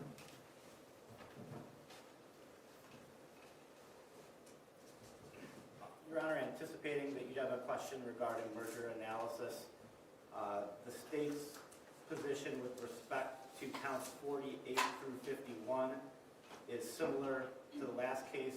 We would agree that count 49, the dereliction of duty, is an allied offense and would merge within counts 48, 50, and 51, but believe that 48, 50 and 51 should receive separate sentencings, particularly the two felonies. Count 50, tampering with records, a felony of the 3rd degree, deals with the written report. Count 51, telecommunications fraud, the radio broadcast that I described in the beginning part of my sentencing presentation. And then count 48, interfering with the civil rights, is the impact particularly to Deshaun Allen. So the state believes that there should be sentences for 48, 50, and 51, but not a sentence for count 49. I'm going to forgo playing any exhibits for this. The state will rely on your memory of the trials that you sat in for weeks back in October and in January. But again, the state of Ohio concurs with the message of Ms. Crenshaw, believes that a sentence of incarceration is necessary to protect the public, to not demean the seriousness of these offenses, and to broadcast that nobody is above the law. Thank you, Your Honor. Thank you. Mr. Dalton, on behalf of Mr. Holmes. Thank you, Your Honor. Before I begin, I just want to note that Mr. Holmes was not charged, convicted for anything involving the arrest, the dragging, the punching. It's not any part of his case. The allegation of contact between Mr. Allen and Mr. Holmes were the cars touching and who initiated, period. So I just want to make that clear. But to begin, I've been doing this for 40 years or more. And in that time, I've had considerable contact with police officers. Most of the time as a defense lawyer, and they were prosecutor witnesses, I've also represented a lot of police officers, not just Mr. Holmes, but I've represented a lot on behalf of the union. So I've seen both sides. The conclusions that I've come to are, one, there is no more difficult job in the United States than being a police officer. The pressure put on, lack of money, lack of mental health resources, I agree with the witness, lack of training, lack of staff, is hard to imagine. And I've been able to sit down, not with just Mr. Holmes, but with other officers and hear that aspect of it. Because of that, and this is the second thing, is, and it applies here, there is a very protective aspect of being an officer where you are helping out and looking for your fellow officers, your brothers and sisters in arms. Sometimes, and Mr. Rogalski referred to it earlier, and I completely agree with him, sometimes an officer is put into a position where something is said and you're like, what do I put in my report? Do I mention it all? Are we going to get in trouble? And so that part of the motivation for what's put in the report is based on protecting fellow officers or the department itself. Let me be clear, that's not acceptable. It's just is. I've had many cases as a defense lawyer where I'm asking for a new trial or in federal court because of something not put in a report or not accurately put in a report. The frustration for me is in none of those court cases where it's been proven that that's what happened has any officer been even disciplined, let alone indicted for not accurately putting things in the report. This is part of the frustration here with Mr. Holmes. Be clear what he's charged with and convicted is after a long and dangerous chase initiated by the juvenile, there was contact. The jury believed that Mr. Holmes initiated it and that he told his fellow officer to say, no, the juvenile did. That's what this is about. What's important is, as opposed to maybe other officers, is once that happened, and you saw the video, he backed off. This is a dangerous situation. The two vehicles touched each other, and I don't want it to get worse. This was, at the time, it was a stolen car, but nobody knew that at the time. But it was, for whatever reason, the juvenile took off for plates violation. It seemed relatively minor, so Mr. Holmes and his partner, they backed off. In fact, they backed off. They were on Chester Avenue, which is a crowded road, although at the time of night it wasn't too bad. He backed off to the point that after the juvenile went down 105 and caused the accident, it wasn't even a light in Mr. He's so far back that he didn't even see it happen. And the court will remember, as he approached on the film, he had this, oh my God, shock, because he saw this accident. There was no intent, in fact, the evidence shows otherwise, for anybody to be harmed. As Mr. Rogalski pointed out, and he used just now the word careless, and it is. You know, this can't be accepted. As a defense lawyer, I'm always asking for stuff, and I'm having hearings, and I'm crossed on this very issue. The issue here is, does he go to prison for this? And interesting, the state, either in their memo or here today, talked about the factors that mitigate against the prison sentence. You know, the duty of the court is to consider both. And there's considerable here that frankly makes Mr. Holmes a great candidate for community control. The first is, which hasn't been mentioned, is his military service. Mr. Holmes did 2 3-year stints in the Air Force in the Middle East on special assignment, serving the country, and everybody knows that our military people are risking their lives every day, particularly when it's in the Middle East. He gets out, continues to serve the country in the Air Force Reserve. He does a couple years there. Respectable, remarkable record. No demerits, gets a discharge. Then he ends up training and wants to continue to serve the community and protect the community, and he gets a job at East Cleveland. East Cleveland may be one of the most dangerous cities in the United States. That those people that are put there with lack of training, lack of fun, with the high crime rate,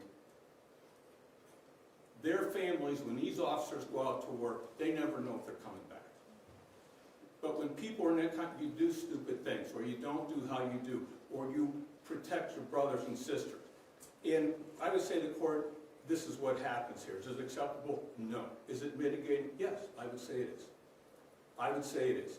We have to understand when we put our men and women in uniform to protect the community, particularly in a community with high crime, we have to understand they do what they got to do to survive and to do their jobs, especially when they're not trained. Now, if they do something wrong, should they be called on it?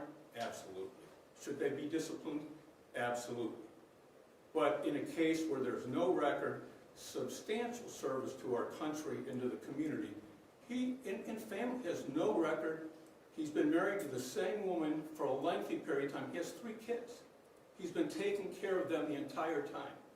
And I think what really shows his character, in his heart, how he serves the community, he's convicted. He doesn't agree with the conviction. But as law enforcement and in the criminal justice system, he accepts it. Not to the point where, you know, he might appeal the felonies, but this is what he works in. The prosecutor says, well, he come in and testify. He's a cop. It's his duty. What does he do? He doesn't want any deals. He comes in, he walked into the courtroom on the day without a subpoena. We had told the prosecutor we would accept it here, and we did. But he came in without a subpoena, and he testified against a fellow officer. How often does that happen? And my understanding is that Mr. McDonald, just be clear for the record, Mr. McDonald was convicted. I believe that the prosecutor thought he testified, Mr. Holmes testified honestly. Is this man that community control isn't sufficient to protect the community? As a military man, he has followed rules his entire life. He has been in the chain of command the entire life. Everything in his background is that he would follow whatever conditions you would set for him. And so I mentioned my memo. The loss here, significant loss. He loved being a police officer. He loved serving the community. He can't ever do that again with his conviction. That's severe punishment for him. I told him when this happened, I said, trying to look at the bright, this may have saved your life. You know, you're not out on the streets every day, and you see, we all know what's out there, everybody in this room. This may have saved your life. You got 3 kids you got to take care of. He's frustrated by it, but listen, I don't know what he's going to do. That's up to him. But I would say there's no better candidate for community control. And you can't sentence in isolation. The court's required to consider all these other mitigating factors, including a specific statute about military service. And his military service is honorable and substantial. And I would ask this court to conclude that community service is the proper and appropriate sentence for this individual in this case. Thank you very much. Thank you, Mr. Dunn. Mr. Holmes, is there anything you want to say before the court imposes your sentence? Your Honor, Mr. Holmes has testified twice. He's debating whether to appeal the felony, so he's going to decline the statement at this time since he's testified before the court twice. Okay, thank you.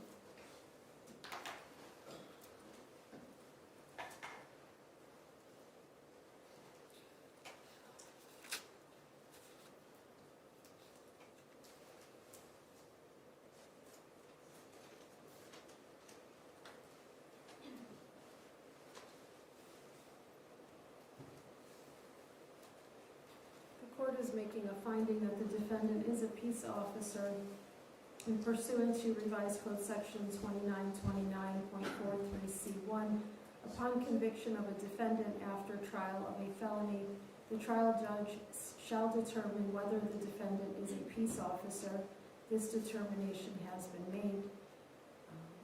And at this time, the court will provide to the clerk of courts of the common pleas court a written notice of the conviction of the defendant peace officer, which will include his name, address, the law enforcement agency or other governmental entity that employs the police officer, its address, the date of conviction, the nature of the felony offenses, and certified copies of the court's entries.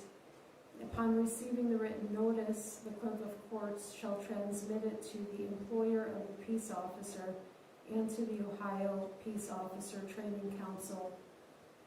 The report will include information contained in the written notice and the certified copies of the court's entry. Before imposing sentence, the court notes for the record that I have considered the record, the oral statements made here today, the pre-sentence investigation report, the sentencing memoranda filed by both the state of Ohio and Mr. Holmes, the plea negotiations in 690-934, and the jury verdict in case number 681351.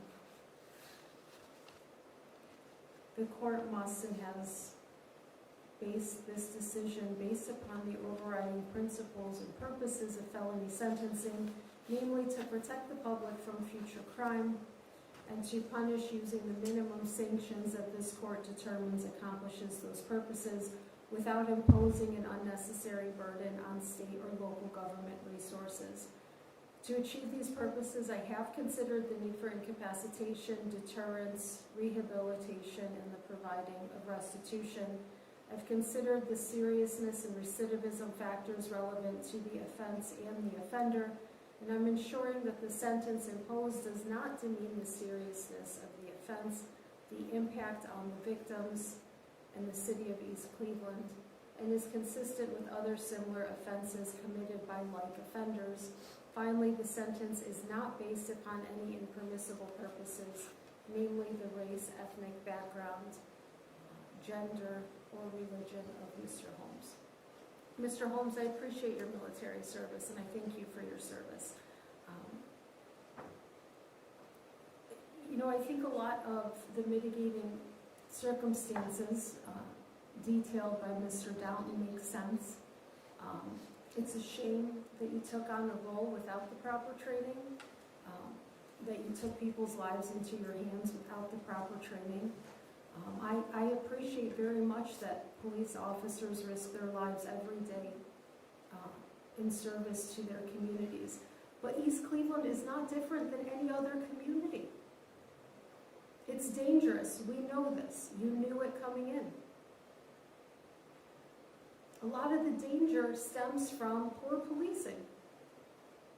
And that's an unfortunate reality of what happens here.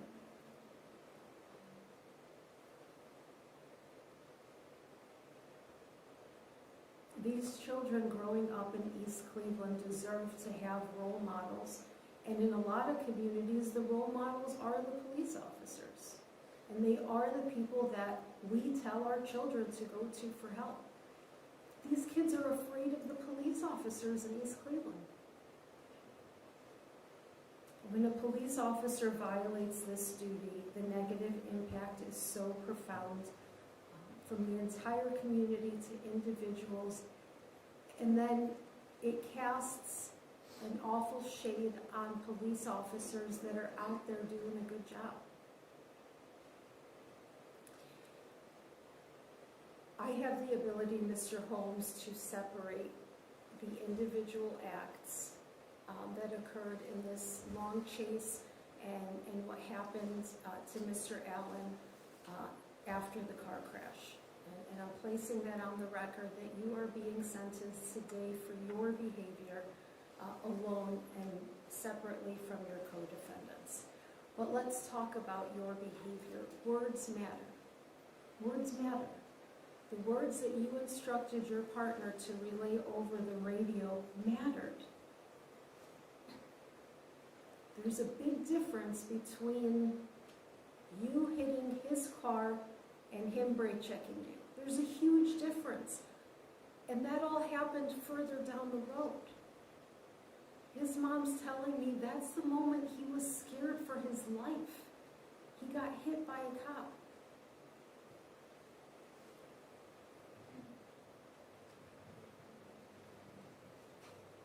Mr. Downton says that you backed off after that. I'm sure you were scared too. I mean, that's terrifying. Being in a high-speed chase, you never know what angle that car is going to hit at and what can happen to you, what can happen to him, what can happen to the officers in the chase.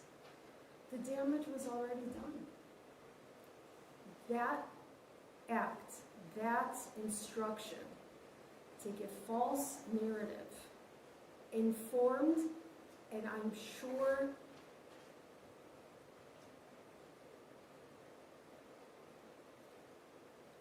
changed the course that other officers in that chase took. Put them in a defensive mode. That this kid that they're chasing, he shouldn't have been in the pursuit in the first place. I understand that. But he brake checked Holmes. That's a problem. I appreciate your cooperation with the state. I appreciated your testimony. I found it to be credible when you testified in the subsequent trial. And I am considering all the mitigating factors as well as the aggravating factors relevant to this sentence. The court finds that a prison sentence is consistent with the principles and purposes of felony sentencing. As to count 50, tampering with records, you are hereby sentenced to a prison term of 12 months. Count 51, telecommunications fraud, you are hereby sentenced to a prison term of 12 months. Interfering with civil rights, count 48, you are hereby sentenced to a period of local incarceration of 180 days. Dereliction of duty will not be sentenced. That will merge for purposes of sentencing with the remaining counts. Counts 50 and 51 will run concurrent to each other for a total sentence of 12 months in case number 681351. In 690934, attempted telecommunications fraud, count 9, you are hereby sentenced to a jail sanction period of local incarceration of 180 days. This count will also run concurrent to the prison sentence imposed in 681351. I will not impose a fine in this matter. Your court costs are waived. Mr. Holmes, you've indicated that you wish to appeal the court's sentence. Do you understand that you have the right to an appeal within 30 days after the court files its sentencing entry? Yes, ma'am.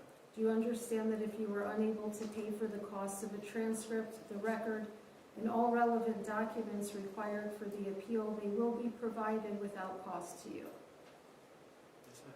Do you understand that if you were unable to pay for an appeal, you are entitled to have a notice of appeal filed without the payment of a filing fee?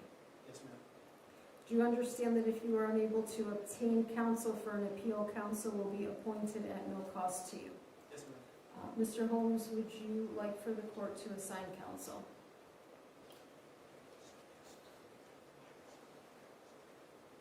Yes, ma'am. Okay, the court assigns Attorney Eric Levy to represent you. Anything else on behalf of the state? Nothing on behalf of the state, Your Honor. On behalf of Mr. Holmes? Your Honor, would you consider an appeal bond, I have to ask here first before the Court of Appeals, but would you consider an appeal bond based on his record, attendance, not violating any of his bond condition, showing up voluntary, testifying? Would an appeal bond be something the court might consider? No. So Mr. Holmes will be remanded to begin service of his sentence. Thank you.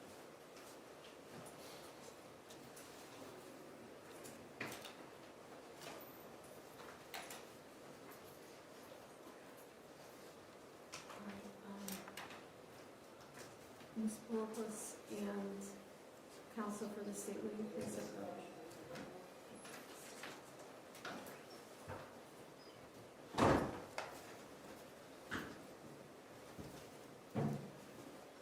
Court stands in recess.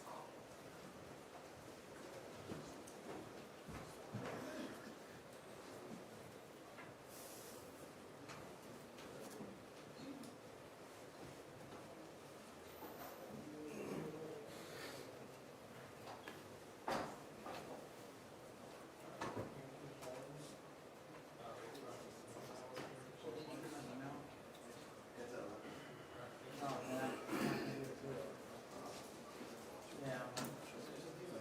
This morning, because we had all these sentences and then we're in trial, so we're already behind, so we're not gonna be able to do it.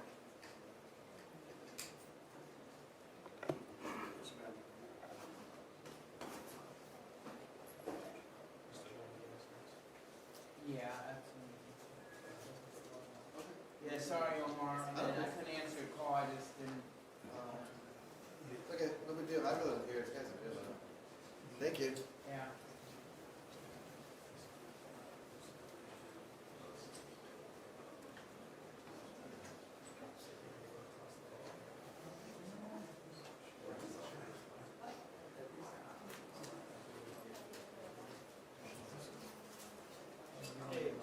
Yes, ma'am, thank you.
Yes.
record in 681351 in the matter of the State of Ohio versus Ian McInnes.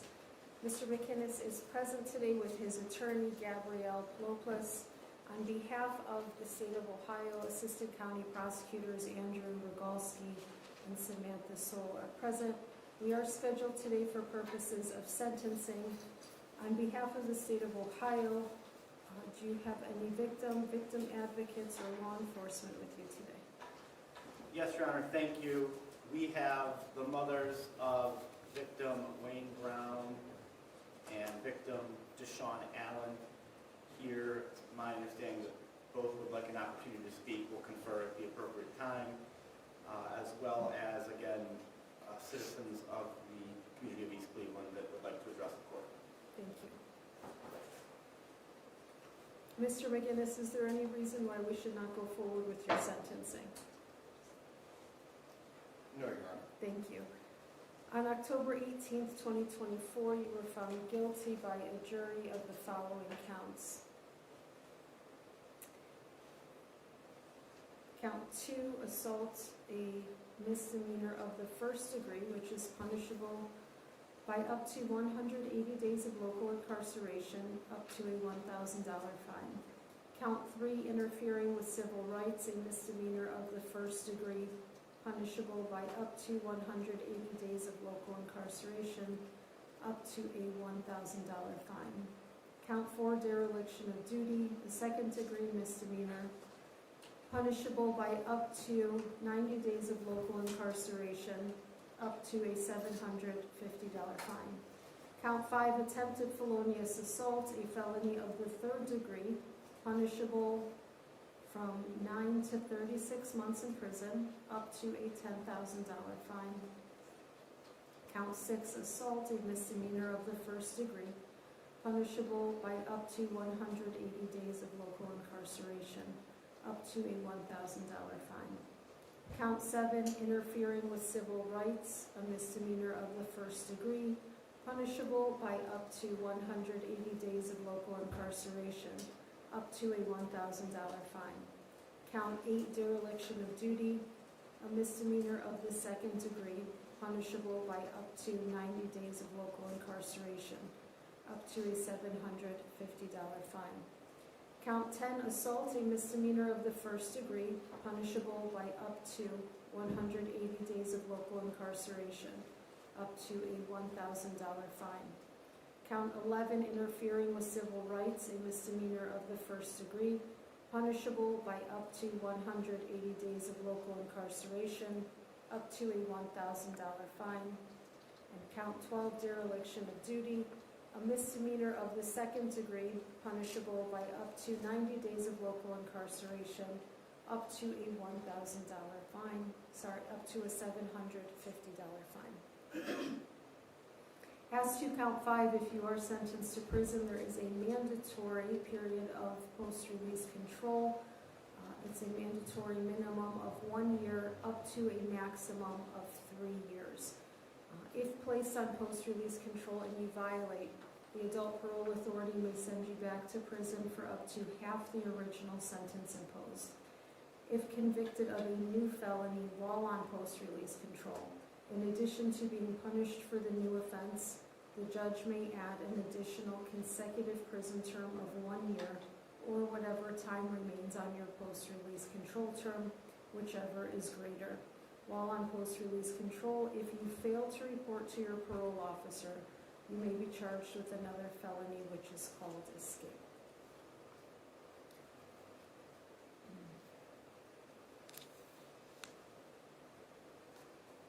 On the day the verdict was rendered, the court ordered a pre-sentence investigation report.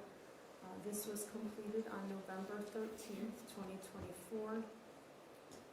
I've reviewed the PSI as well as a sentencing memorandum filed on your behalf on November 12th. I've also reviewed the state's sentencing memorandum filed on November 1st, 2024. Incorporated in the sentencing memorandum are character letters in support of Mr. McInnes, Today I am in receipt of a supplemental sentencing memorandum with additional character references, as well as a correspondence from the defendant's wife, Jessica McInnes. Counsel, have you had an opportunity to review these documents? Yes, Your Honor, thank you. Ms. Pocos? Have you reviewed all the documents? Yes, Your Honor. Thank you. Mr. Rogalski, why don't you go ahead and put the sentence, the merger analysis on the record now? Okay, thank you, Your Honor. So we're looking at 3 groupings of offenses: 37, 38, 40, and 41 apply to Mr. Foster. The state would agree that the dereliction of duty in count 41 would merge within counts 37, 38, and 40. Or excuse me, 37 was a not guilty, so it's 38, 40, and 41. 41 would merge within 38 and 40. We'd ask the court sentence on the assault 38 and interfering with civil rights 40. With respect to 42 through 45, Mr. Brown, count 43 assault would merge within count 42 attempted felonious assault. So there'd be no sentence for count 43. And then count 45 dereliction would merge within 42 and 44. So there'd be no sentence for count 45. Finally, Mr. Allen, counts number 47 through 49, count 49 dereliction merging within counts 47 and 48, assault misdemeanor 1, and interfering with civil rights. So we believe that Mr. McInnes should be sentenced on 38, 40, 42, 44, 47, and 48. Thank you. Any objection to this merger analysis? No objection, Your Honor. On behalf of the state. Thank you, Your Honor. May it please the court, we do want to show some videos for the sentencing of Ian McInnes. This was evidence that would have been presented in the October trial that this court would have already seen, but it's important, I think, that they're played again for purposes of sentencing. And the state of Ohio ultimately believes that a prison sentence is necessary to protect the public and to not demean the seriousness of these offenses, and we'll be asking at the end for a prison sentence of 36 months. Directing everyone's attention to the screen, we'll start with Stephen Foster, which is counts 38 and 40 at this point, because count 41 has merged. The video we're about to see, which I'll mark as State's Exhibit 1, was after Mr. Foster had exited his vehicle after a long vehicle pursuit. At this point where we're beginning, he's just been tased by DeMarco Johnson, a colleague officer of Officer McInnes's. That's whose body camera that we're watching, and we're going to see Officer McInnes approach from the right side of the screen.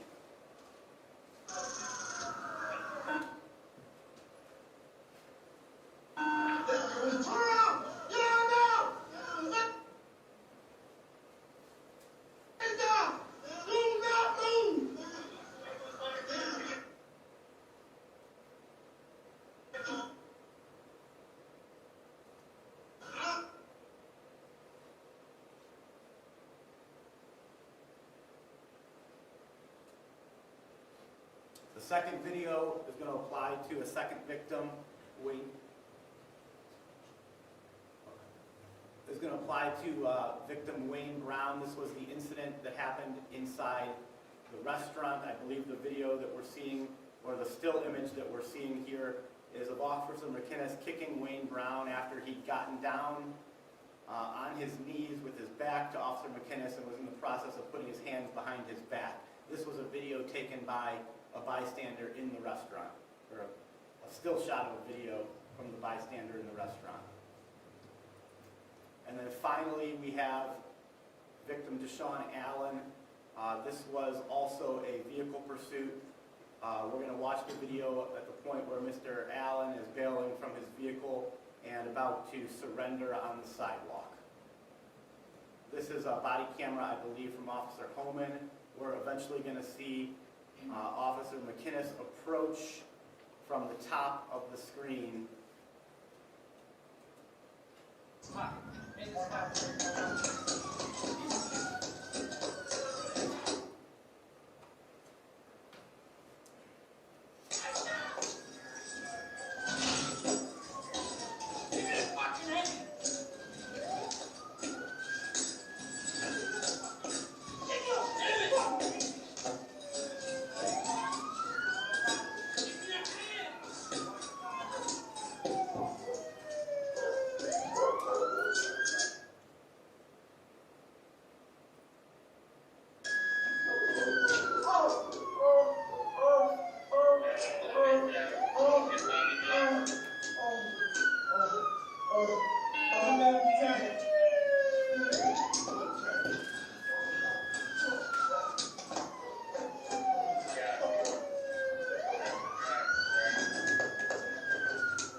There are several disturbing aspects to not just the videos that we're showing here in sentencing, but all of the evidence that was presented in trial late last year.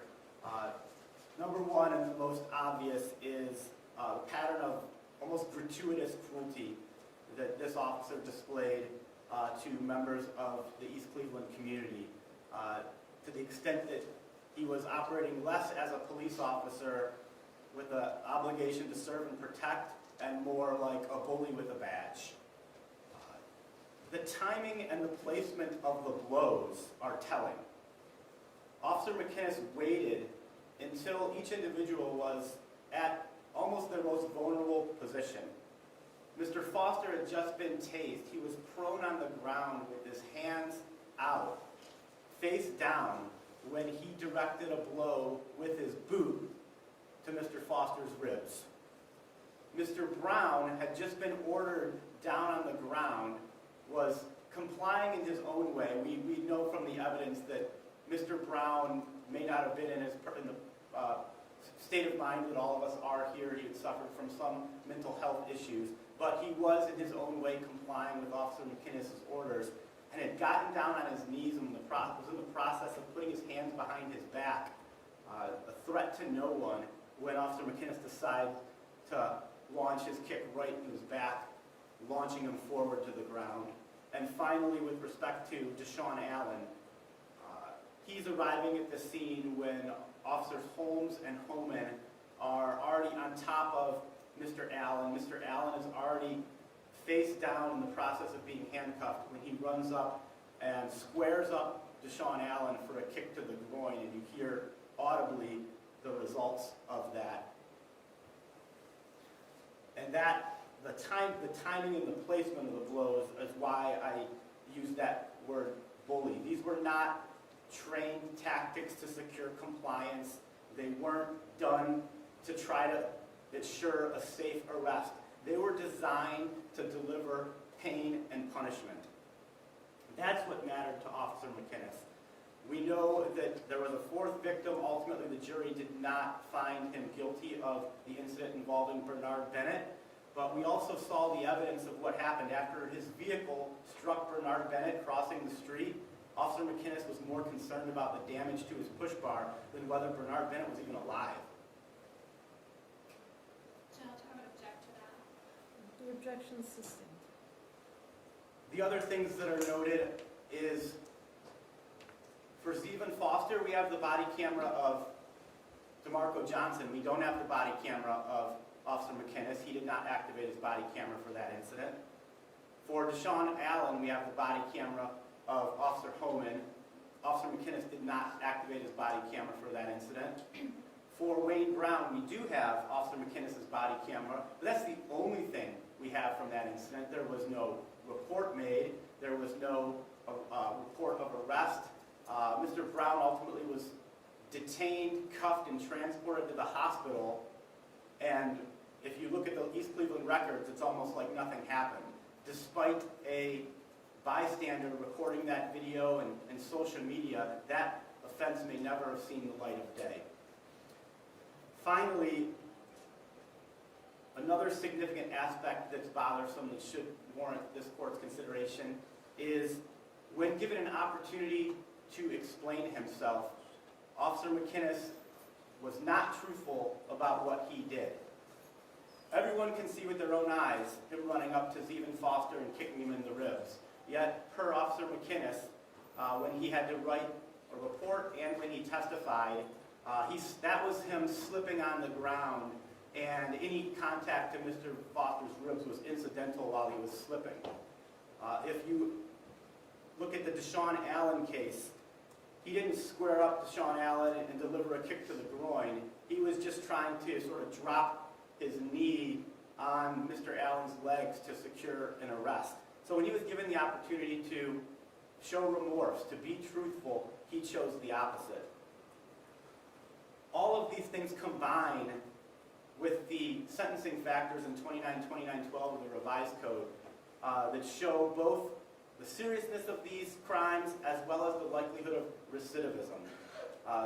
Someone that takes an oath to serve their community, to uphold the laws, in fact is the one that is breaking the laws.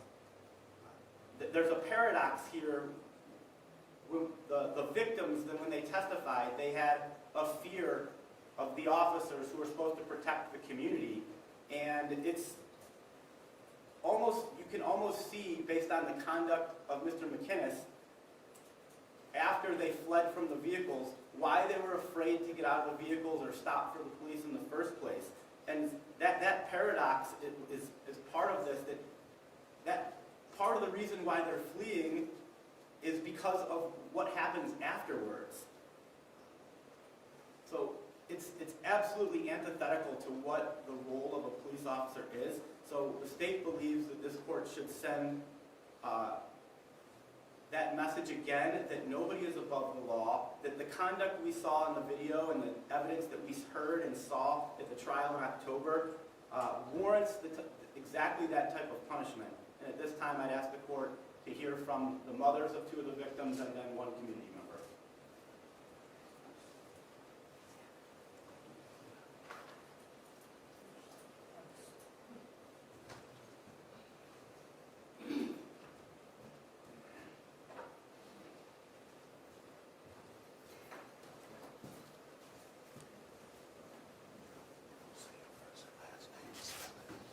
Yes, my name is Diane Brown.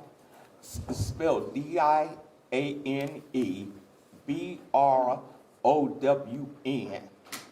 I'm the mother of Wayne Brown. Go ahead, Ms. Brown. Wayne Brown has a mental issue. He's schizophrenic and he stays off his medication. Just before this incident happened to him, I was talking with him. And he said he was a little off. And they say all he was creating was disturbance in the restaurant. All they wanted East Cleveland to come out and do is to escort him out the restaurant. Why this officer took advantage of him when he was trying to obey his orders and lay down and kick him. We love our children. They're not always the greatest children. But he's loved by his family. And to hear that someone that's supposed to uphold the law and give him the help that he needs turn around and do something like that, it questions, is he mental? You know, it's sad that we living in this world, in this time, and our officers are doing these kind of things to people. That's all I got to say. Thank you, Ms. Brown.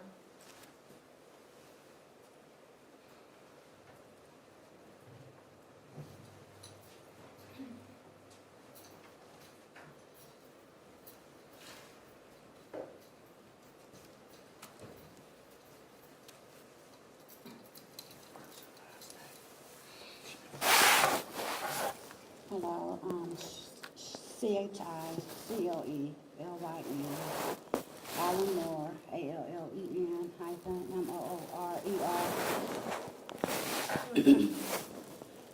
I'm Deshawn's Allen mother. It's just so overwhelming. This was, I don't know, just seeing that video, I'm just kind of like, seeing that video is just so hurting me, seeing that, knowing I'm going through that again.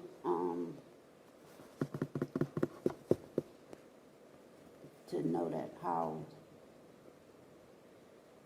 officers who's supposed to be helping people to do your child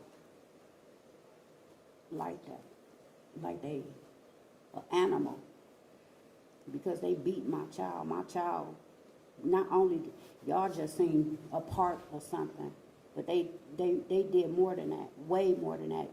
They only got some of it. They didn't get the whole. He was, ain't no telling how long he was really beaten, brutalized, with handcuffs on. We don't know. We'll never know, because they didn't use their protocol or had their body cams. But they know what they did. They know how long they did it. I mean, because I mean, he stayed in the hospital for 22 days. I'm still suffering. He's still suffering. He was beaten. And I want him to pay. I want all of them to pay, because I'm still paying.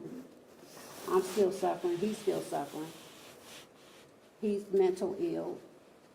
It didn't justify. She was wrong, but they should have did their job, not beat him. He tried to pull over,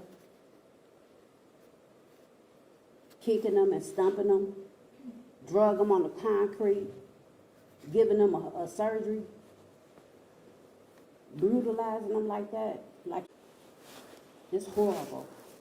And all they could think about what the heck they family going through, what I went through, what I'm still going through, lost my job and everything.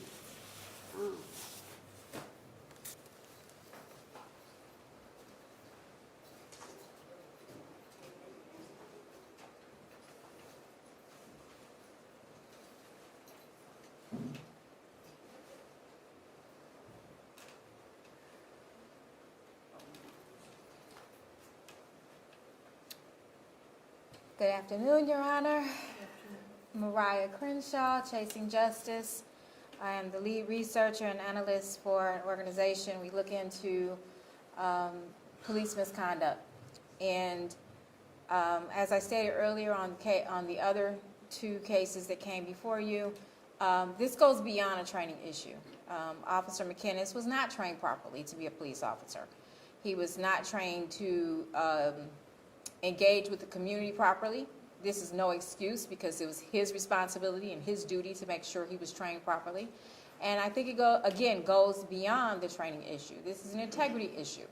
Obviously, there is a problem with his feet. He has no control over his feet, and people should not be subjected to that type of cruelty, especially from people who are appointed to make sure that they're safe.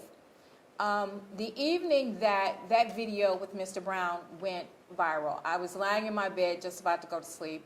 Someone sent it to me, and when I looked at it, I was outraged that someone who is complying would be kicked in the back for no reason. I've been outraged about it since. I think the community as a whole has seen what's going on with the East Cleveland Police Department. We have seen the cruelty that's come out of there. Officer McDonald laughing, ha ha ha. This was a joke for the East Cleveland Police Department, that they were getting away with this kind of stuff. And I'm glad to see that the prosecutors and the federal agents, thank you again, for taking the seriousness of all of this and listening to the community, because people were not being heard. They were being beaten. They were being maliciously treated by the police department. And it's really hard for me to find words on this one, because I'm seeing these mothers again And I wish that the General Assembly had passed a statute that would allow these mothers to take him into the woodshed and handle him. Because this is not something any mother should have to deal with. They should not have to see their child beaten, brutalized, whether they have mental illness or not, by someone who was appointed to take care of them and to protect them from people who would do those type of things. And so I ask you today, don't waive any of his fines. Don't waive his court costs. Don't make him pay for what he did to the community, make what he did to a 16-year-old child. Please don't forget that was a child that he did that to. And it was cruel. It was mean. It was inhumane. And there is no legal justification or cause for what he did. And so on behalf of the community, I pray that you give him the full extent of what the statute would allow him to have, and not to waive any of his fines, because he should have to pay for this long after he serves a sentence. Thank you, Your Honor. Thank you, Ms. Crenshaw.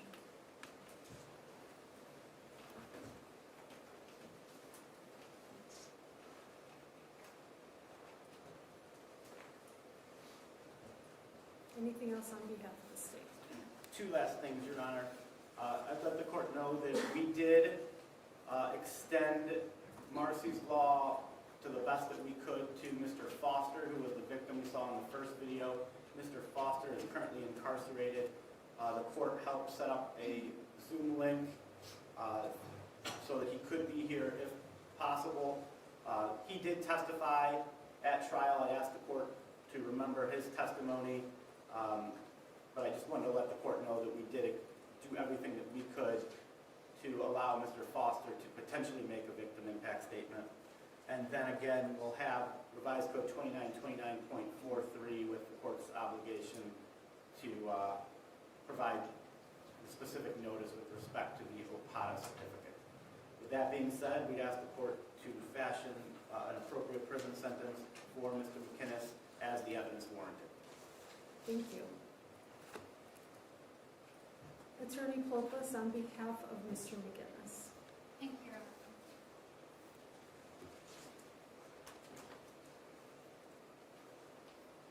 I just want to start by drawing this court's attention to the sentencing memorandum that I submitted on behalf of Mr. McInnes. As far as the sentencing factors that the state has pointed out, only 3 of the factors weigh against Mr. McInnes. All of those have to do with the fact that he is an officer and was an officer when these incidents occurred. None of the other factors weigh against him. First, as to harm, I know in the state's memorandum they talk about harm and injury caused to the victims in this matter. First, I want to start with Mr. Brown. Mr. Brown was unharmed after his interaction with Mr. McInnes. In the video of the incident, Mr. Brown can be heard laughing and completely unbothered by the interaction. As far as Mr. Allen, the harm that Mr. Allen caused overwhelmingly was not the result of Mr. McInnes.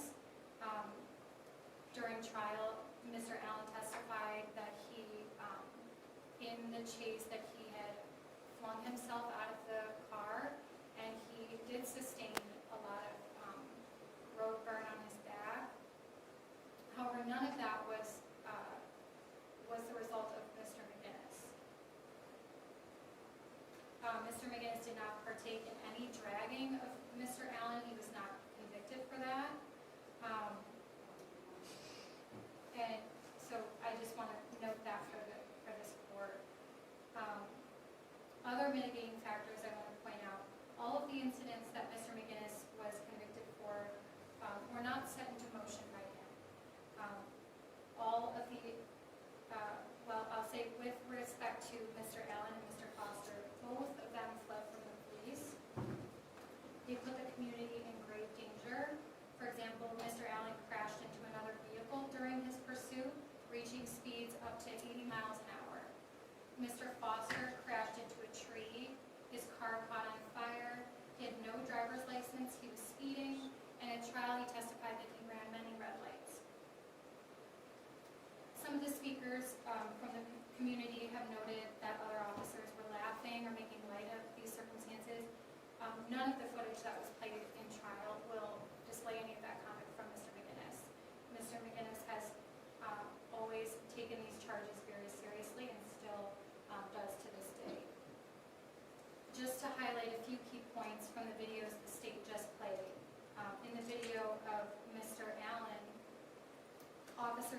heard yelling for Mr. Allen to stop resisting. Mr. McGinnis, at the time he's responding, doesn't know that Mr. Allen's a juvenile. He can only go off of what he sees and what he hears. He hears officers yelling, he sees officers struggling, and he acted in a split second, making split-second decisions at that time.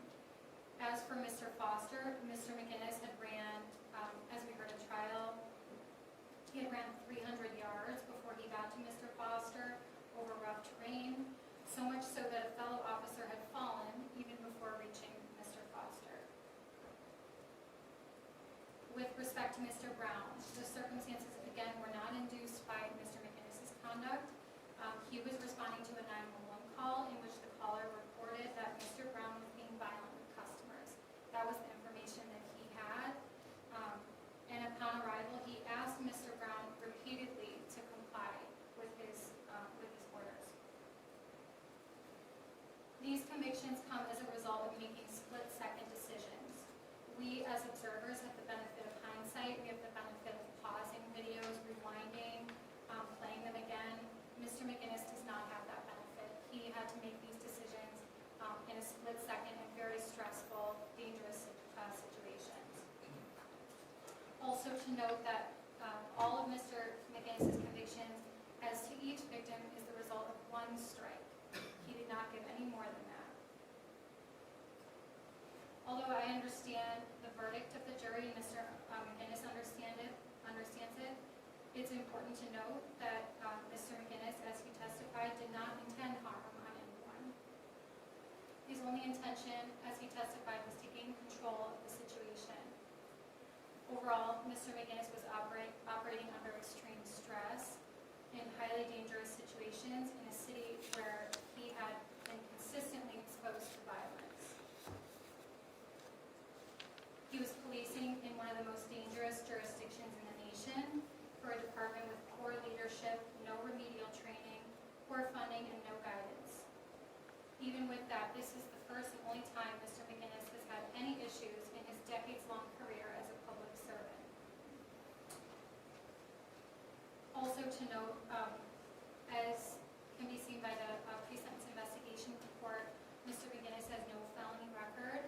He has one prior misdemeanor for an accidental shooting, which he fully cooperated with police in their investigation. He fully complied with all orders imposed by the court pursuant to that case. Mr. McGinnis's history, as highlighted by the pre-sentence investigation report, overwhelmingly shows he has led a law-abiding life until this case. As a result of these convictions, Mr. McGinnis can no longer be a police officer. As a lifelong public servant, this is a devastating consequence for him. Prior to this case, Mr. McGinnis had dedicated 23 years of his life in public service through the military and subsequent police work. He served 2 tours in Iraq and until he was honorably discharged due to a traumatic brain injury. Over a dozen letters of support have been submitted in support of Mr. McGinnis, with the sentencing memorandum filed and the supplement filed this morning. Mr. McGinnis is a stepfather and a husband. These letters come from friends, family, and community members. And I would just like to highlight a couple things from some of these letters, in addition to family, which would like to speak here today. One letter from Nathan Egerton, quote, even when arresting and transporting individuals who had moments ago tried killing U.S. Army personnel, Ian was always professional and showed the detainees respect, compassion, and empathy. And then another from Cheryl Rufel, quote, to sentence him harshly, I feel would be a travesty to not only Ian, but to all of the men and women who work tirelessly to keep our cities safe. He put his own well-being and safety on the line more times than any individual should be expected to. When rendering your decision, please consider how many times over the years he has done the work for this city only the bravest would do.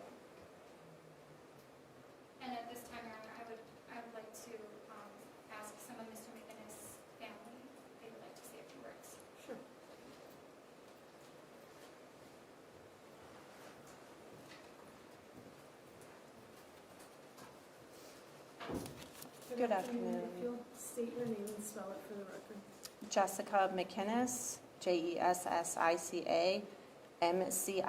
McCinnes. Go ahead. As you guys may know, my name is Jessica McInnes. I am the wife of Canine Detective Ian McInnes. I'm standing in front of you today to speak about the true character of my husband and not about this case. No spouse of an officer ever expects in their wildest dreams to be up here speaking in defense of their significant other. For years, the thoughts and prayers of a safe return home from policing the dangerous and unforgiving streets of East Cleveland overshadowed the thoughts of any other possible outcome. But here I am today to tell you why my husband doesn't deserve incarceration. Let me start by saying, since the first time I've met Ian, people have been trying to convince him to leave the East Cleveland Police Department. It's not worth the risk. You can get paid more elsewhere. Why in the world would you want a police there, is what everybody would always ask him. His response was always along the lines of, these people, like anywhere else, they need us. There are good people in this city that have lived here all their lives, and many can't afford to leave. He always told me he felt he was doing something meaningful by policing in the city, especially since he couldn't fight for our country anymore. Did you know that during his 2 tours of combat, Ian delivered 3 Iraqi babies in war zones with very little physical assistance due to the nature of the surroundings? He wasn't a medic. Did you know that Ian was honorably discharged from the U.S. Army due to a medical injury? Did you know that February 2nd, 2021, my husband drove to the house of a fellow police officer that was threatening suicide to talk her down from the ledge? This officer has since left the department and is now policing for the Cleveland Clinic. Did you know that in 2020, Officer McInnes, unarmed himself, approached a legally armed, suicidal East Cleveland resident on the 3rd-story balcony of a house to talk him down from suicide? That resident was a military veteran that was personally transported to the Cleveland VA Medical Center by Officer McInnes himself because of the trust the resident then had in Officer McInnes. Did you know that while on patrol during Christmas holiday, Officer McInnes would paint his beard white and pass out bags of chocolate coal and give warnings to those with traffic violations in hopes to boost their holiday mood? When I asked him why, he just said, with a kind heart, that holidays can be hard for some. I'm not going to make a holiday any harder if I can help it. Just a smile is enough for me today. Did you know that when one of Ian's best friends came home from deployment in 2023, he wasn't answering phone calls or texts causing concern to the abnormal behavior? Ian drove for over an hour to his house to check on him. Did you know that between 2003 and 2005, as well as 2009 and 2012, Ian helped his parents raise his 2 nieces during times where his brother was not able to be present? Did you know that prior to our marriage, my son broke his arm at summer camp and asked if Ian would come to the hospital after shift to be with him and make him feel better, which he did? Did you know that since this indictment, there's been numerous occasions where Officer McInnes assisted a stranger in need? For instance, one morning in August of 2023, there was an accident on 271 southbound where a deer ran across the express lanes and collided with a woman's car going 60 miles an hour. He immediately stopped, called the Beechwood police, called the woman's son per her request, and stayed with her until the units arrived, ensuring that everything would be okay. On October 3rd, 2024, in leaving a meeting with Counselor Ploplis the week before trial, he was witness to a serious accident in a major intersection of Mayfield Road where a woman who was fleeing from police crashed head-on with an elderly man. She then proceeded to get out of her vehicle and run on foot. Ian pulled his vehicle over, stayed with the elderly man until police arrived, and then gave the description of the suspect, who was then apprehended and arrested by Mayfield police within minutes. He stayed when everyone else just drove by, not stopping. Did you know that at this time that I wrote this, that just the other day on November 8th, high school students arrived at the end of our driveway asking for help, remembering he was a police officer. They were spooked by a nearby neighbor and afraid to cross in front of his house again to make it home, and asked for advice. He gave the advice and offered to walk them home. Did you know that prior to our dating, I got in a motorcycle accident and had a compound fracture to my femur, requiring a major surgery and having to physically learn how to walk again? He assisted in taking care of me, cooked my meals, did my laundry, and further assisted with my physical therapy so I could walk again.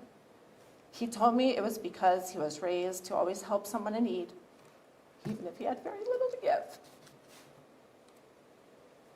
And there are hundreds of other moments that are a true testament of who my husband is. But these are just a few. Caring, kind, respectful, empathetic, funny, comforting, and honest. He's a husband, a father, a brother, a son, a grandson, a protector, and a lifelong friend to many with us and many that are no longer with us. Does this sound like a person that poses a danger to the public? Policing is more difficult these days than any one of us can even imagine, and it shows in the lack of enrollments across the nation. Yet, we as society need them to maintain order. Despite what the prosecution thinks, this trial does not at all describe the true character of my husband, Detective McInnes. This is my plea to you, Judge Madej, to not consider incarceration for punishment. Is this the type of person that the state wants to spend tax dollars on to fill jails with? I kindly request that you not make me the bearer of bad news this afternoon when I go home to our 11-year-old son. Thank you. Thank you.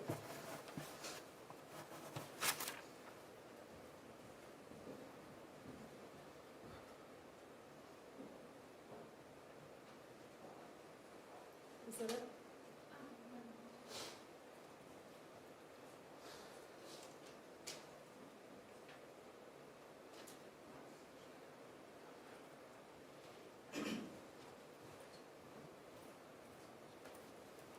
Good afternoon. If you'll please state and spell your name for the record. Yes, ma'am. Good afternoon, Judge. Doug Miller, Dougmiller.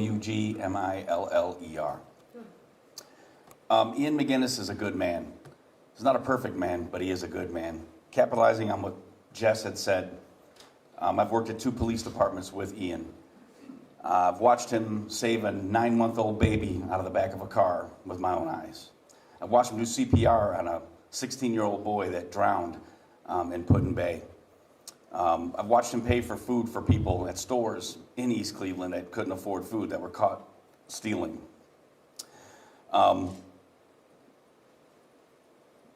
These instances don't make the sum of a whole man. You know, I've known Ian for probably about 10 years now, and I've seen a lot of good that he's done. And I ask that you, not give him jail time today, Your Honor. I ask that you, community sanctions. He's been a good man. He is a good man, served honorably. And sorry I look like this. I didn't expect to be here today. I would have dressed up better, and my notes were at home, so I apologize for that. But Ian is a good man, and I ask that you show some mercy on him today. Thank you. Thank you, Judge.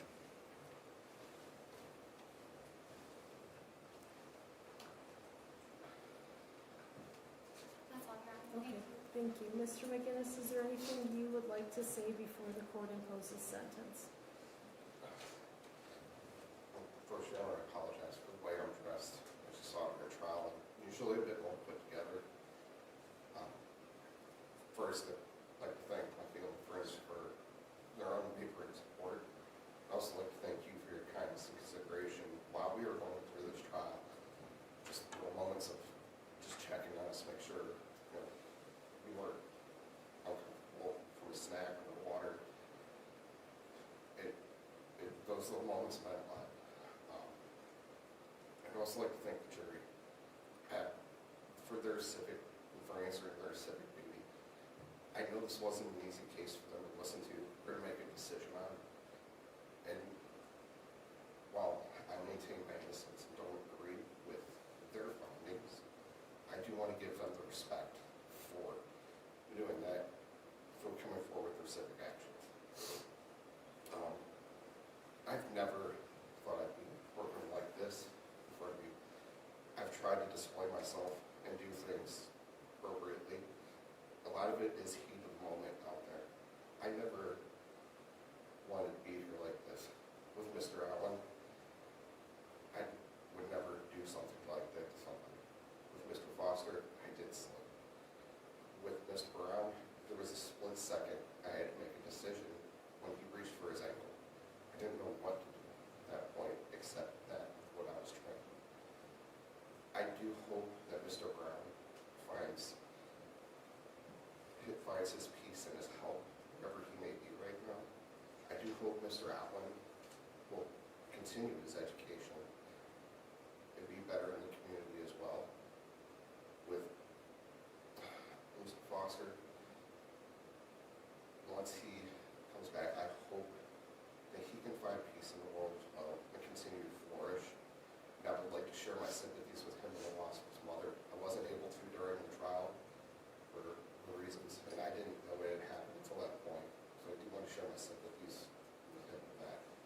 steps on my son.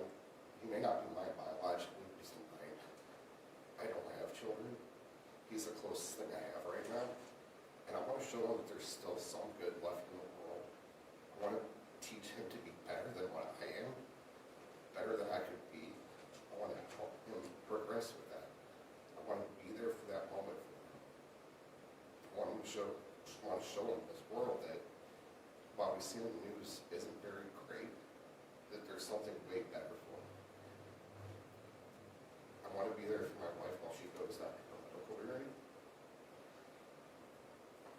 But I would ask for that kindness, not just for me, but for them, to where I can continue to support their growth and even the growth of my community. I coach baseball for the kids in my community.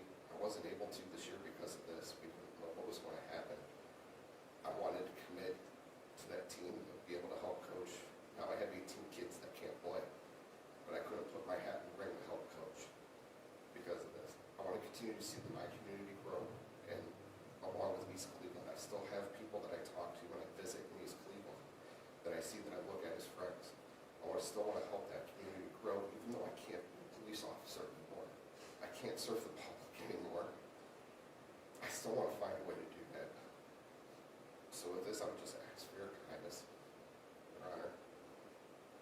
Thank you, Mr. McGinnis. You may be seated.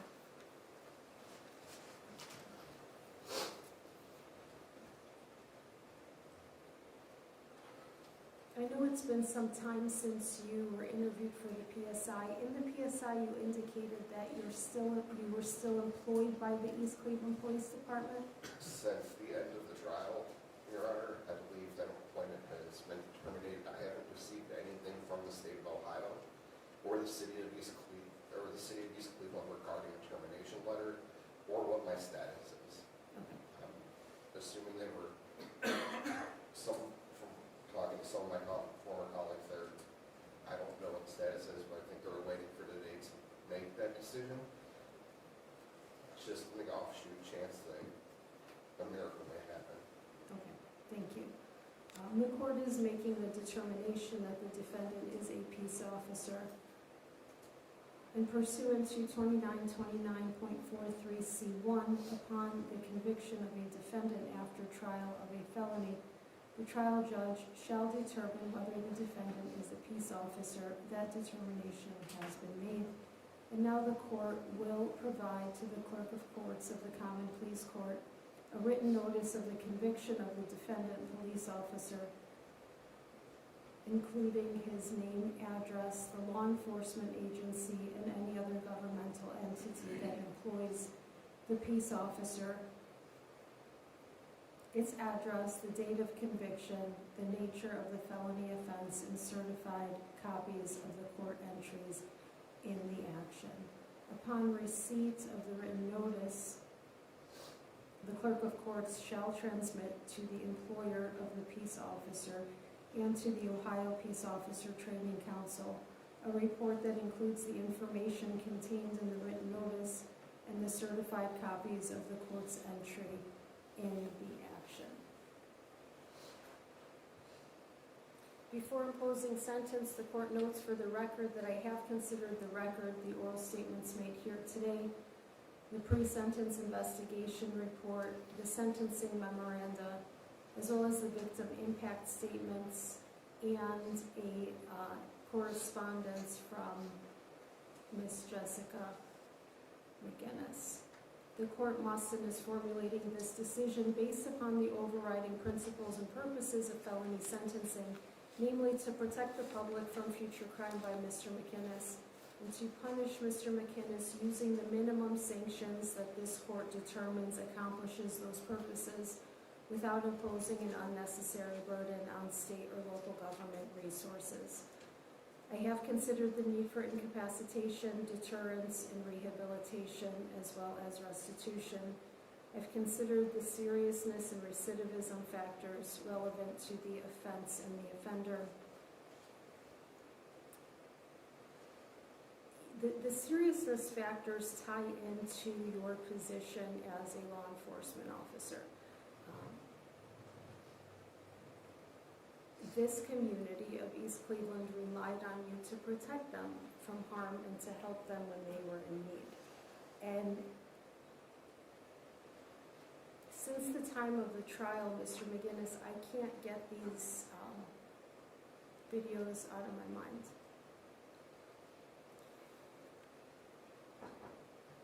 Regardless of how many times they were played during the trial and during the closing arguments and then again today, it's still jolting.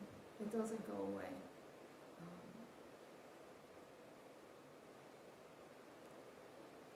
The statements made on your behalf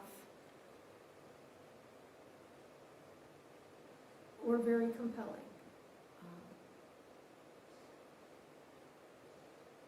But when a police officer violates their duty, the negative impact is so profound on the community of East Cleveland, the surrounding communities, Cuyahoga County at large, to the individual lives in that community, and to officers who are out there who aren't violating people's civil rights, who aren't assaulting individuals in the community. The people of East Cleveland deserve better than that.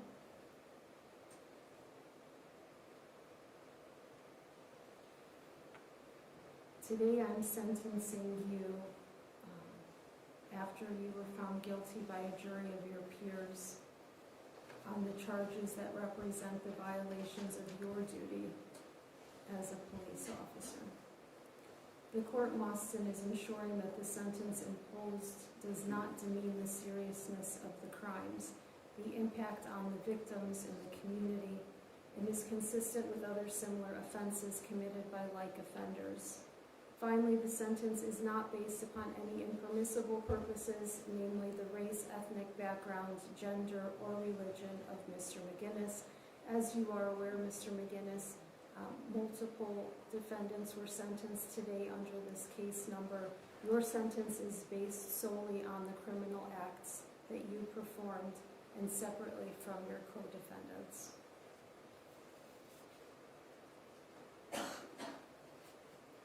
The court finds that a prison sentence is consistent with the principles and purposes of felony sentencing. I will begin with the felony count, which in the verdict form is listed as count 5 on the indictment is count 42, attempted felonious assault. You are hereby sentenced to a prison term of 30 months. As to count 38, assault, a misdemeanor of the first degree, you are hereby sentenced to a prison term of 180 days. Interfering with civil rights, count 40, which is count 3 on the verdict form. You are hereby sentenced to a jail sanction of 180 days. Count 4, dereliction of duty will merge for purposes of sentencing. Count 6, assault, a misdemeanor of the first degree, you are hereby sentenced to a period of 180 days of local incarceration. Count 7, interfering with civil rights, a misdemeanor of the first degree, you are sentenced to 180 days of local incarceration. Count 8, dereliction of duty will merge for purposes of sentencing. Count 10, assault, a misdemeanor of the first degree, you are hereby sentenced to a jail sanction of 180 days. Count 11, interfering with civil rights, a misdemeanor of the first degree, you are hereby sentenced to a jail sanction of 180 days. Count 12, dereliction of duty will merge for purposes of sentencing.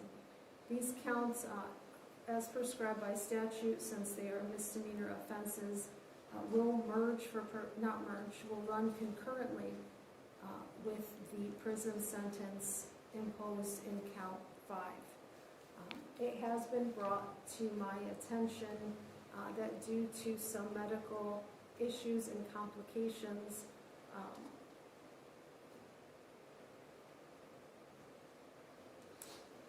Mr. McGinnis, should there be a prison sentence imposed in this case, the parties have agreed to allow you to remain on a GPS monitor for the next 30 days. Under home detention with home detention restrictions, which will allow you to attend any medical appointments that you document to the probation officer and the sheriff's electronic monitoring unit in advance. The court will not impose a fine. Court costs are waived. I've gone over post-release control. In this case, it is a mandatory minimum of 1 year and up to a maximum of 3 years.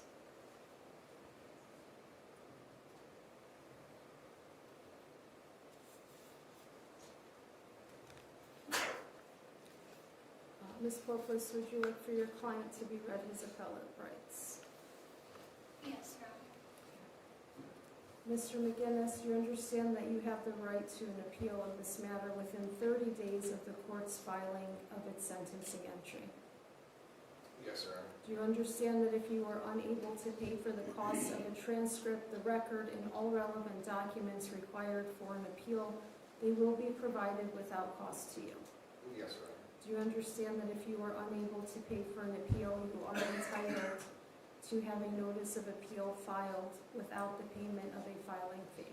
Yes, Your Honor. Do you understand that if you are unable to obtain counsel for an appeal, counsel will be appointed at no cost to you? Yes, Your Honor. Would you like for the court to assign counsel? Yes, Your Honor. The court assigns Attorney Daniel Mishevitz to represent you on this appeal. On behalf of the state, anything further for the record? No, Your Honor, thank you. On behalf of Mr. McGinnis? No, Your Honor. Thank you.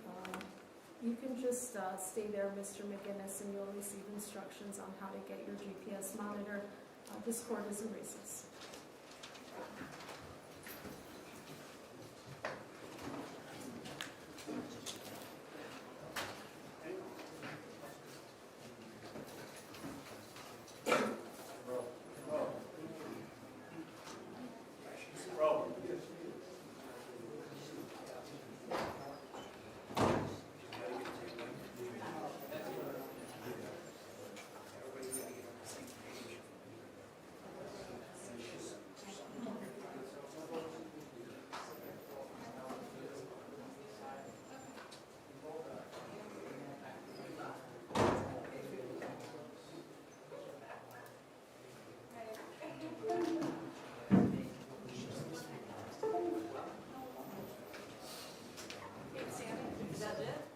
Yes, yeah, just the, no harm, no.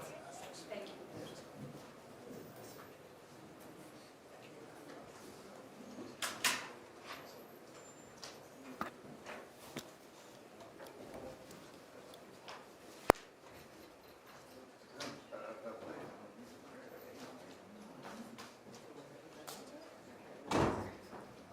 Thank you.